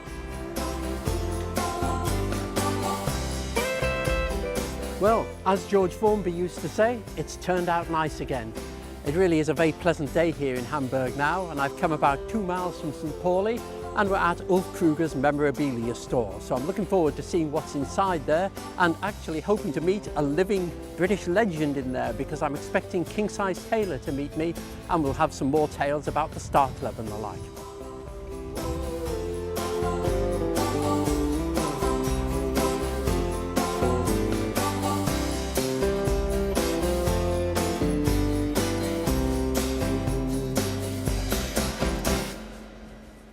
So here we are inside Ulf Kruger's store, and there, looking at some photographs, the legend himself, Kingsize Taylor. Hi, Spencer. Great. How are you? Nice to see Yeah, you. wonderful. I've seen you so often in Liverpool, of course, and now you're living in Hamburg. We are. Yeah, I've Yeah. been here for 7 weeks. And are you glad about the move? Absolutely. It's where I always wanted to live, really deep down. When, the more and more I thought about it, I really did miss Hamburg for such a long time. Yeah. Well, you did live here for a bit in the 60s, didn't you? Yeah, from 62 till 64, back end of 64 when I went home. And then I just got out of music Yeah. completely. I mean, you know that more than anybody. Indeed, I mean, You no, came to get your first interview with me. nobody could have predicted the change in your life. I mean, 10 years ago, there you were in your butcher's shop, Yeah. and you thought you'd retire as a butcher, and that was it. No ideas of singing again, Yeah. and now it's changed completely. Yeah, well, it changed really in 2000, the year 2000, new millennium. It started a new life for me because I went back into the music scene from the Merseybeat end originally. Yeah. My idea to do the 40th anniversary of the Star Club, Yeah. which everybody had no faith in, and Yeah. turned out to be a massive success. And once I came back to Hamburg in 2002, I realised that this is really where I belong. You know? And when we went round the Große Freiheit, we saw the tombstone for the Yeah. Star Club, as it Yeah. were, with all Yeah. the bands on it. Yeah. And there's a little plaque by that, put up by the Merseycats, and you're mentioned in that. So that was your doing for the 40th anniversary of the Star Club. You know, it wasn't actually the Merseycats that put the plaque up, it was Dave Jameson and myself. We designed it, had it done, got their permission to put it up, and we thought, well, if we're putting it up, it's got to be from all the musicians who, obviously, are Merseycats. Yeah. Not just in membership, they are Merseycats by inheritance, certainly. You know. Yeah. So we put it up from all of us, really. So. Now that exhibition that we've been to see at the Museum of Hamburg Life, that's called the Hamburg Sound. Yeah. Do you think it is the Hamburg sound or the Liverpool sound? I'll put this down and I'll get back, all right? Okay, right. Difficult question, right? Well, I don't think it's a difficult question because I think basically the Hamburg sound is what became Merseybeat. When you think all the bands that came over here from 1960 on, in fact 1959, wasn't it, with Lord Woodbine, for instance, and they come over here, everybody took us to their hearts. And because we had to work so hard, we all came home polished bands. Doesn't matter who you want to pick out. Everybody came home polished. Because they were polished and came from Liverpool, Bill Harry in his wisdom puts the word Merseybeat on it. I still think it was a sound created in Hamburg right from the word go. Yeah, well, it certainly would be for the Beatles. You went out to Hamburg, didn't you? You were already quite a polished band. The Beatles were almost nothing when they went. Well, I tried. As Horst Fascist said, they were a strumming band when they came. You know. Right. And when they went back, they're a polished group with the help of the bands around them more than anything. We were lucky because we came over and were quite polished, yeah. But I think when we had the change arounds and we got Howie in and, you know, sort of made this bigger sound and finish up with 2 saxes, I think that was really the sound that we are known for, the recording dominoes. And a lot of that Hamburg sound is a sort of whack, whack, whack of the drums, isn't it? Yeah, well, somebody tried to analyse it, and it's not strict 4/4 time, like the American sort of proper rock and roll, as you might say. It's a mixture of 2/4 time alongside 4/4 time, which gives it that extra drive. And I think basically that was to create a bigger sound with what you had. I mean, you can't emulate Little Richard, who's got a 13-piece band with 3 guitars, a drummer and a bass player. You know, so you've got to sort of work something out that extends this sound, and I think that was really the sound that was created here. Yeah. So when you went into a club and say heard the Beatles, you'd hear that drum of Pete Best first. Always the driving drum alongside, running parallel to the bass player. Yeah. Yeah. And what about your own band? We've spoken to Gibson Kemp. Yeah. He was a good heavy drummer, was he? It was great. Best, as far as I'm concerned, he was the best drummer ever to come out of Merseybeat, you know, for rock and roll anyway. Yeah. Let's put it that way. Yeah. Yeah, because he had this natural instinct, a total, a bit like what's his name, Animal off the Muppets. Because, I mean, if you watch the Muppets, that drummer in Animal is a great drummer, by the way. Well, I always thought Animal from the Muppets was a sort of parody of Keith Moon. Well, maybe so, Yeah. but it was this drive, and it was an instinctive drive, which worked against him when we backed Chuck Berry, funnily enough. Yes. Because Gibson's timing was so good that Chuck Berry, as we all know, loves to lose and confuse his musicians that are backing him. He always has done. We toured with him for 29 days, and he couldn't get over the fact that whatever he did in these funny riffs you see, you know, chicka chicka, he could never lose Gibson, and he hated it. He really did. He had this passion of hatred to Gibson because he's like a 16-year-old drummer who is white, right? Because we were the first white band he'd ever played with, and he could not lose him. And it became an obsession to try and lose him through the whole tour. Right. Well, shall we have a look at what's in this wonderful shop? Because you've not actually been in here before, have you? No. Although you know Ulf well. Yeah. Right, and there's some pictures of Chuck Berry down there, so that'll be around the time you were backing him. Yeah. Yeah. Yeah, that's the actual Star Club stage. Gibson on the drums. Oh, yeah. And I don't know where it is, but there's actually a better one where he's got the lads behind him, the 2 saxes and everything. So, and you were playing with him guitar, were you? And no, the lads just backed him. Ah, right. Yeah. Actually, on this particular tour, I wanted to back Carl Perkins. Yes. Carl Perkins is a great friend of mine, but because we'd backed Chuck at the Star Club, we had to do them, and the Nashville Teens backed Carl Perkins. Yeah. Well, of course, you did a lot of Carl Perkins songs, didn't you? In your act? Yeah. Right. So there are a lot of photographs here of different acts, a lot of them associated with the Star Club. Yeah. We've got the Star Club pins here that you can get. You see, I've got one on myself here. Yeah. So this is something I've got that... my original one at home. Yeah, and this is something you have for protection, isn't it? Not that you need protection, of course. Well, actually, I mean, don't forget, no matter what size you were, there were always people bigger than you anyway in Hamburg. And we were all working in an unknown quantity of a place, is the way I think about it. But it was great because when you had that on, you never got asked to go in anywhere, a strip club or whatever. But they just left you alone totally, you know.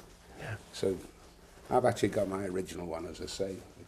Right. And there's lots of Star Club memorabilia here. These intrigue me. The Star Club news, so rather like Merseybeat, this was news about bands that won at the Star Club and the like. And so you'd have featured in a lot of those. Yeah, but the great thing about the Star Club magazine is the fact that it actually had some pages in it. There's one that has a Lee Curtis on the front somewhere, and in that is an article about the Clayton Squares. So they were reporting on Liverpool through this magazine as well. Yes. Which So was an interesting thing. I've actually got it at home somewhere. yeah. And there's Astrid, who you would know very well, wouldn't you? Yes. Yeah. Yeah. From the club. The thing with Astrid is, Astrid knew the Beatles obviously before the Star Club opened, and I think the reason that the Dominoes were so well liked in Hamburg is we mixed with our public. They all came to the beer shop, and then we'd go back, and you know, we always had time for our public. With the Beatles and Astrid, when they finished, they disappeared because they had their own haunts from pre-Star Club days, and you never saw the Beatles in the beer shop, say, or very, very seldom. They would just disappear, and they're on at 12 o'clock, bang, they'd walk in at 10 to 12. And so they already had a clique that was outside the Star Club. Yeah, so this has been very cool, isn't it, really, I suppose, doing it absolutely, like yeah. that. And Gretel and Alphonse, that would be the place that you went to, Yeah, would it? we used to call it the beer shop, yeah. So the German fans would just come up to you and chat to you. Oh, and that's right, yeah. Yeah. And as I say, this is why when I come back here, it's like meeting friends more than a public. You know, they're not just fans; they are actually friends. These people. And there's the Indra, the Kaiser Keller, the Top 10 and the Star Club. Yeah. Which of those clubs did you play? I only played Star Club. Right. So you didn't go to Hamburg until 1962 then? 62, yeah. Yeah. Yeah. And so presumably, was this when you turned professional? It was actually, yeah, because I was a butcher up till then, Yeah. and everybody thought I was mental because I'd just finished my apprenticeship. Yeah. I was a manager of a shop for the co-op, and just literally overnight just gave my notice in. On the 27th of December 1960, you were playing the Netherlands Town Hall, and the Beatles were added to the bill, the Beatles direct from Germany. Yeah. So you were seeing this band, and you must have realised then that something had happened to them, Without a doubt. and that was Hamburg. Yeah. Without a doubt, I mean, that was the first time they came over with their leathers on, and it was like watching a different band. It really was. I mean, they were tight. They were getting as good as we were by that time, you know. No, they were good. I thought it was quite clever the way they got advertised. Is the fact the Beatles, who when they went away, everybody says they had this huge following before they went to Hamburg. Everybody had a huge following because the clubs you played at were the only clubs you could go to anyway. And when they came back, they were virtually advertised as a German group, the way the billing said, you know, it was the Beatles from Hamburg, Germany, are playing here tonight. And half the people that were in that hall didn't know the Beatles were actually English. They all thought they were a German band. And but they certainly came back, you know, an incredible band. Yeah. Plenty of power and everything. Which, at the end of the day, they had them kicked out of them, didn't they? Yeah. You know, when you think about it. Yeah, and one thing that is often said in the books is that the bands played such long hours at these clubs that you do extended versions of songs and things. Now, you recorded the Beatles in Hamburg on New Year's Eve 1962, and we saw Christmas Eve, New yes, Year's, and we yeah. saw that in the museum yesterday. Yeah. But when you listen to that album, they're all doing pretty short versions of songs. I don't think any of them are more than 3 minutes. So it's not extended songs there. Do you know why that was? No. Yeah, of course, yeah. I mean, you didn't really have to extend a song because you had, what we used to do, we had a repertoire of about 392 songs or something. And what you do is you pick a set out of it that suited the time of day or whenever. If you were on from 3 till 4 in the morning, you just pick a set that was casual and nobody could care less about anyway, you know. So, and all the bands did that. If you had a set, you could play the same set 3 times a night because the audience changed all night. Yeah. I mean, you had the audience that came in from 6 till 9, 10 o'clock, anybody under 18 had to go anyway. Yeah. Gibson was 16 when he came here. I used to go on stage and make the announcement that everybody under 18 had to leave, and then we'd go straight on stage. So you never went on stage drummerless? No. Right, well, let's have a look around. We've got the Star Club bags up here. Yeah. More Star Club memorabilia here. The sweatshirts for the Kaiser Keller, top and the Star Club with that 5-star logo on. Yeah, famous 5-star logo there. Yeah. And over here are various records and books. And Kingsize, I see you're on a box set here. Yeah. So these are live recordings that were done at the Star Club. The Star Club, yeah. Well, some of them are live, some of them were just done, as you might say, a live session in a studio. But you know what I mean, a live session where we just went in and in an hour we knocked off an LP and just walked out and got a couple of bob and that was it. You know, so.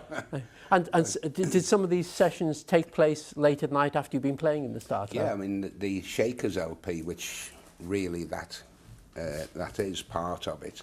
Yeah, the Shakers being Kingsize, Taylor and the Dominoes. Basically because we had 3 record contracts at the time, so we used the Shakers, Kingsize, Taylor and the Dominoes, the Ted Taylor Band and Boots Wellington and his rubber band. Right. And if you can ever find a copy of that one, that's got Alex Harvey on. And must be a real cult pressing. If anybody's got it, give us a ring. So if someone had a record company in those days and liked your band, you'd say, well, we'll just give ourselves another name, we'll do something. Yeah, that's right, yeah. I mean, it's like a fella called Mike Warner and the All-Stars. I sang virtually all the tracks on his LP, which became a best-selling LP. Yeah. I never got any credit on it, and he's had a good life of it ever since, but it's virtually every track's got me on it. And you were saying that some of these records were made late at night after you'd been at the Star Club. I mean, the Shakers one was done, we left the Star Club at 6 o'clock, got to the Real Film Studio about 6:45, and 9:15 we'd come away with the whole LP laid down. And what was your voice like after that? Great. Yeah. Did you not suffer from the famous Hamburg throat? I did to start off with, yeah, and then I found the ale was better than anything else I was drinking, which secured my throat. So there'd be some bands that came over, like yourself, you come over first of all and you do these enormously long sessions, several hours in the night, and then your voice goes, does it, for a bit? Yeah, I mean, it's almost like paralysis of the throat, and you've just got to either work your way through it or forget singing. I mean, a lot of bands used to come over, their lead singer, if you had to play 4 or 5 hours a night, would literally not perform. Somebody else would just have to do something, you know. And that was quite common, the old Hamburg throat. But basically, it was a combination of how much you drank, you know, whatever else you took, and the long hours together. I mean, your body can only take so much at the end of the day, no matter what age you are. And I suppose it can make your voice stronger as well, as a result of it. I mean, I'm thinking of the power of Lee Curtis's voice, for example, the way he does Jezebel. Yeah. And he sort of developed it because he just had to do so much singing. Well, exactly, yeah. And you get immune to these throats as well, because it's just like taking anything else. The more you take it, the more used you are to it. And as you say, the power in your voice certainly goes. Yeah. And Freddie Marsden, the drummer with Jerry and the Pacemakers, did say to me that Jerry's voice was never the same after he'd been to Hamburg. Yeah. Yeah. So in what way worse, you mean? No, just different. I mean, it has a throaty texture to it, doesn't That's it? Right, a hoarseness. Actually, yeah. And he says he didn't have that before he went to Hamburg. No, he didn't actually, no. Yeah. I'll say, so we've got this set here, the Rattles, the Bats. The Bats actually had Stuart Sutcliffe with them for a short while. They did, yes. Yeah, and Kingsize Taylor at the Star Club. And it's got a lovely booklet with it, hasn't it? Yeah. And is there a section of you on this, in this somewhere? There we go. Oh, there we are, yes. So there's Kingsize back in 1962, 1963. And Gibson Kemp there, looking very young. Yeah. And Harry Casey, Bobby Thompson, John Franklin. and John Franklin. Yeah. That was just after Howie had come and Sam had finished with the band. And so you always wore suits on stage, did you? Yeah. Yeah. We had a couple of bob back then. yes. But it's a nice photo, and definitely, yeah. And there's a great photo of you in here. Down here, we've got the book that we saw yesterday, which is connected to the Hamburg sound. Yeah. And there's a photograph of you let's see, it's around page 40 or so, I think it was. There we are, there's Kingsize Taylor recording, and someone must have had it in for you here because you seem to be picking your nose. Probably. But where would this be? That's actually in the Real Film Studio. That's when we were doing the Shakers album. Oh, right. Well, that's such a famous album, so it's great to have an actual picture of that. So that's about 5 in the morning. Yeah, it will be. No. We left the club at 6. So that'll be about 8 o'clock in the morning, probably. 8 in the morning, and you're making an album. Yeah. Yeah. You've got to pick your nose at 8 o'clock in the morning, haven't you? Right. And here's Lineman with Ulf Kruger there, and he's backing Lonnie Donegan in that album there.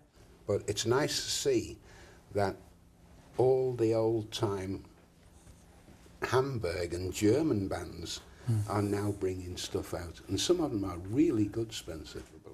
Did people ever see you and Tony Sheridan on stage together? Oh yeah, would have done. Yeah. I don't think there's any footage of it, but we certainly were on stage together with Roy Young and Davy Jones. Because he was quite an unpredictable performer, wasn't he? A bit like Chuck Berry, I suppose. Yeah, in his way, definitely. He's got a great attitude, Tony, like most of the people. Chuck Berry, in his way, has got a great attitude. This is me. If you want to listen, you listen. If you don't, I'm not bothered, because Tony's like a lot of great artists who, through the years, have been exploited by, such as this, memorabilia, recordings of them when they didn't care whether they got recorded or not. And his attitude is a typical muso who's been exploited through the years, and people still want to pick him up for peanuts, you know. Yeah. And he's such a great artist. Without Tony Sheridan on the scene, I mean, you'd have had no Beatles anyway, so... Yeah. And he always strikes me as someone, though, who didn't really care whether he made it or not. I mean, he said to me once that he was intrigued by the Searchers because they had such drive and really wanted to have hit records, and he never felt that way. He didn't at the time, but I think now, later on in his years, he really regrets the fact that he didn't exploit the Beatles part. And he was somebody that at that time could have been such a big star, and he didn't grasp it. And you actually sent me an email about what my mistake was. Oh, did I? Yeah, my mistake was not being here in England. Of all the bands you said I should have made it, but my mistake was not being in England and not plugging the albums there. Yes. At that time, Spencer, there was nobody who wasn't in that clique who could ever have done anything in England. As far as I'm concerned, when the Beatles became the Beatles as the world then knew them, what happened is all the doors closed on Merseybeat bands. Yes. And Epstein killed Merseybeat. The Beatles never played Merseybeat in public after they'd finished being the raw band from the Star Club. Yes, they were doing more polished songs of their own. Yes. That was never Merseybeat. Yes. It didn't have the drive, it didn't have everything. And what happened is Epstein closed so many doors for us. I mean, even to the extent of buying my tour out in 1963. He actually bought my tour out and put us out of work. So what did I do? I ring up the Star Club. Yeah, great, come back, be the house band. And that's how we became the house band. Yes. We actually had a 31-day tour of England. Everywhere we turned up, he bought it. And do you think this was a malicious action on his part? Yeah. And I don't care if the family sue me because I can prove it. No, what happened with Brian Epstein, the whole story is, I was sitting with Gene Vincent and the Big Three in the Flunder. Well, Sue Hully it was. And Johnny Hutch jumps up from the table and in walks Brian Epstein, who was then negotiating with the Big Three. He'd come to Hamburg to sign me up as well. I was a bit with Gene Vincent, and Johnny Hutch jumps up and he says, Kingsize, this is Brian Epstein. Brian Epstein, this is Kingsize. And I said, well, who is he? And who was he? Yeah. In December, 1962. He may as well have been my milkman. Or, I mean, all he was to me was a record salesman in his dad's shop. I see. So that really upset him because I didn't know who he was supposed to be. And he walked out. The first thing he did was he rang up Roy Tempest Agency. Yeah. And he bought my whole tour out. My first show I turned up and Jerry was playing there. The next show the Beatles were playing there. So we were being sent home every time, So we just came back to Hamburg. Yeah, yeah. And that's what I mean. And we weren't the only band he did it to. Yeah. Mm-hmm. He did it to a lot of other bands because he couldn't stand, he could not take the chance on getting bands who were better than the Beatles out. Yes. I mean, imagine the Beatles turning up against my band at that time. Yeah. I mean, okay, they became popular because of the way they went. But at that time, they were no better than any other Merseybeat band. Mm. Yeah. And you had the Undertakers, the big three. Look at the bands that were about, But it's interesting with your records, though. I mean, Stupidity strikes me as a record that could have been a really, really Massive big hit. hit, yeah. It was a hit in Germany. Yeah. And I think that if people had seen you on TV calling out, "Hey," at the start of that record, They did once. Yeah, but only once. You see, they didn't see it enough. If you've been in the UK and you've been pushing it and done it on 10 TV shows, you'd have been in the top 10 easy, I think. Maybe so. But there again, I still think not because of the situation of the closed door situation. And I don't mean that malicious because I've been very happy throughout my life and I wouldn't swap it for the world. And I'm back here and I'm doing it again, or trying my best to do it again. And I'm just loving it. And what more can you get out of music than that? Yep, so we've got many more things here. Alex Harvey, who you've actually mentioned, a Scottish wild man. This is it. This is the rubber band one. Yeah, look, this first track here. The Liverpool scene. It's me and him talking to each other right. about Liverpool. Right. Because he's on his way down from Scotland to Liverpool. Yeah. And this is the dominoes on this. But he was a pretty wild guy, wasn't he? So he would suit the Hamburg life, and presumably Gene Vincent, who loved guns and knives anyway, right, he'd be at home here. Yeah. Gene Vincent always loved it. Mm-hmm. So we've looked at the various albums here by English bands and by German bands. We've got a number of books down here. This intrigues me. I wish I could read German because Klaus Voormann has written his autobiography, but has only written the book in German. There isn't an English translation of that, and that looks most intriguing. And down here, we've got photographs by the German photographer Jürgen Vollmer, and you can see there the picture, the real iconic picture of the Beatles in Hamburg, of John Lennon in that famous doorway. We looked at the doorway, and I was tempted to stand like that in the doorway, but decided I'd look terribly uncool if I did that, so I didn't. And here's a book about the Star Club, and pictures of Lee Curtis all. Now there you are, Kingsize, in your fantastic jacket there. Oh, my glory. Yeah, that jacket can tell a story on its own, can't it? Yeah, it could if it was still here, Yeah. Well, what's the story of that jacket? Because nobody else had a jacket like that. No, there was a little small tailor shop not far from where I was working in Seaforth, and he used to specialise in making kilts and all this sort of thing. And officially, I don't think that's a black watch tartan, which I think it was illegal to have because it's a battle tartan. And I got him to make me the jacket out of it, and he agreed, and that's how it came by. But it was pure wool, and it was so hot to work in. But it became, like, as you say, the symbol of Kingsize Taylor and his tartan jacket. Yeah. And other pictures in this book, we got Chris Curtis of the Searchers there. There's Lee Curtis. We already mentioned that Star Club News that had Lee Curtis on the front. This really is a terrific book, showing all the records that came out on the Star Club label as well. It actually comes out with a CD with it as well. Yeah. Marvellous. I mean, it's a great. And here, we'll go, this is how we started the interview, really. Right, Chuck Berry on stage at the Star Club. And can you guide us through this? Yeah, you've got John Franklin here, Gibson, Kemp, Chuck Berry, of course. If I'm not mistaken, that's Bobby at the back. And Bobby Thompson. Yeah.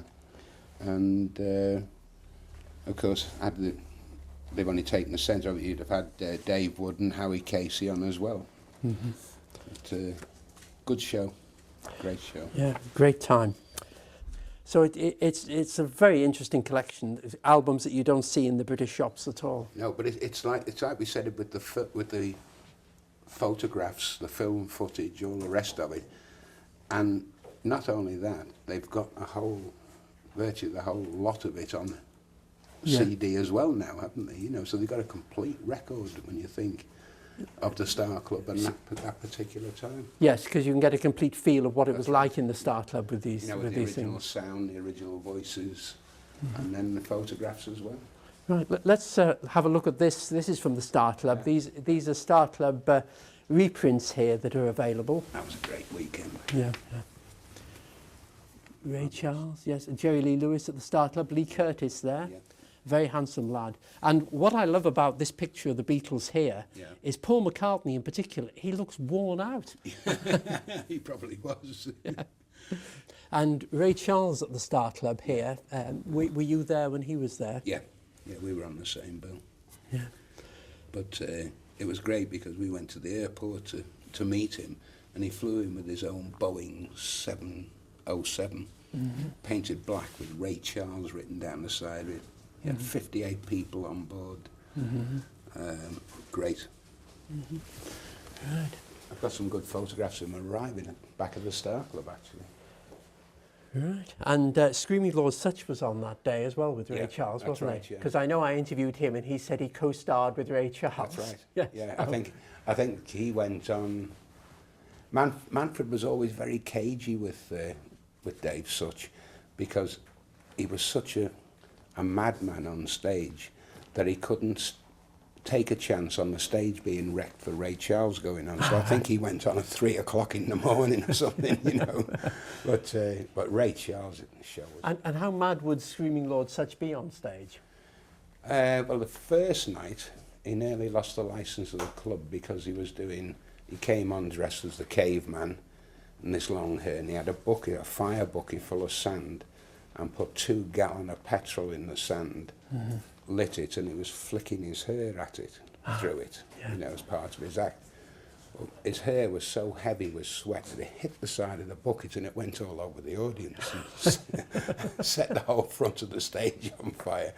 So the club almost got closed down. And so that part of the act had to come out. But the likes of, when he had Fingers Lee playing the piano then. Oh, Freddie Fingers Lee, yes.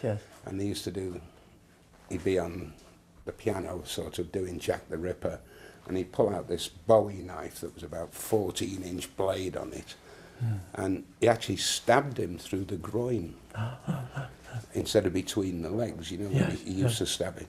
And of course the blood was pumping up like a fountain, and the crowd's going, great, yeah. I thought it was part of the act. And Freddie's actually pinned to the top of the Steinway's piano, you know. So, but absolute lunatic, but a great character. Everybody loved him in show business. Right. It was such a sad loss when he died. Yeah. And just finally, what about your memories of the Beatles on stage at the Star Club? What comes to mind?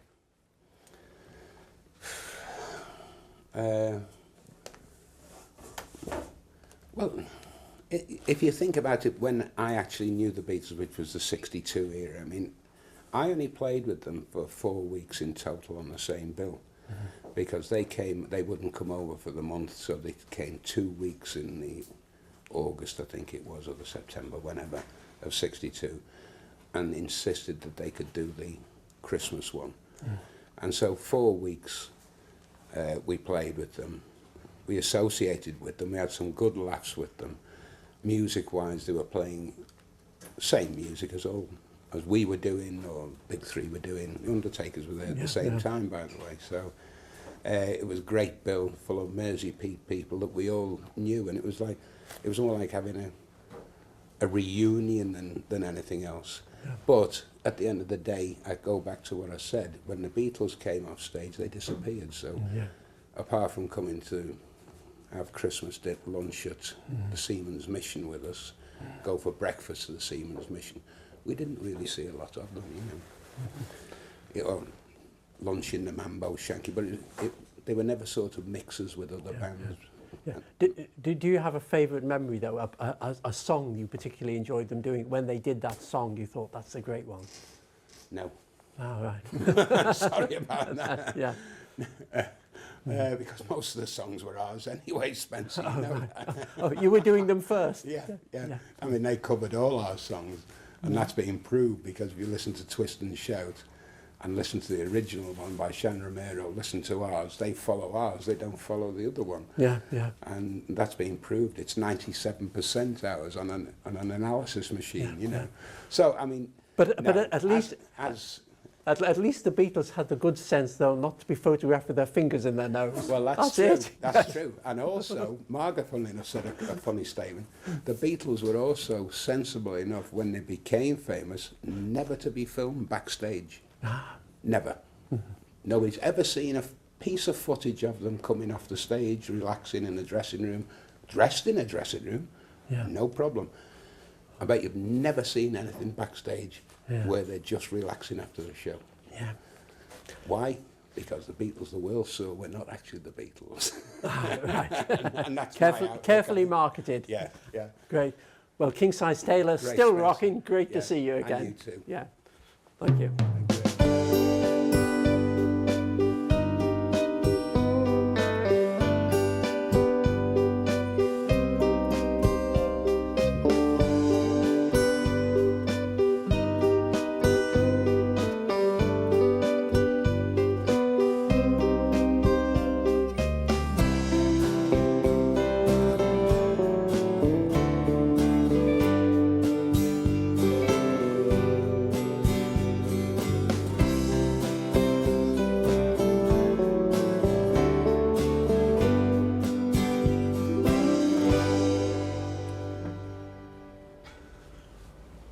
What a fabulous store that was, Ulf Kruger's store there, full of delightful Beatles memorabilia, and naturally I've bought a few things myself to take home with me.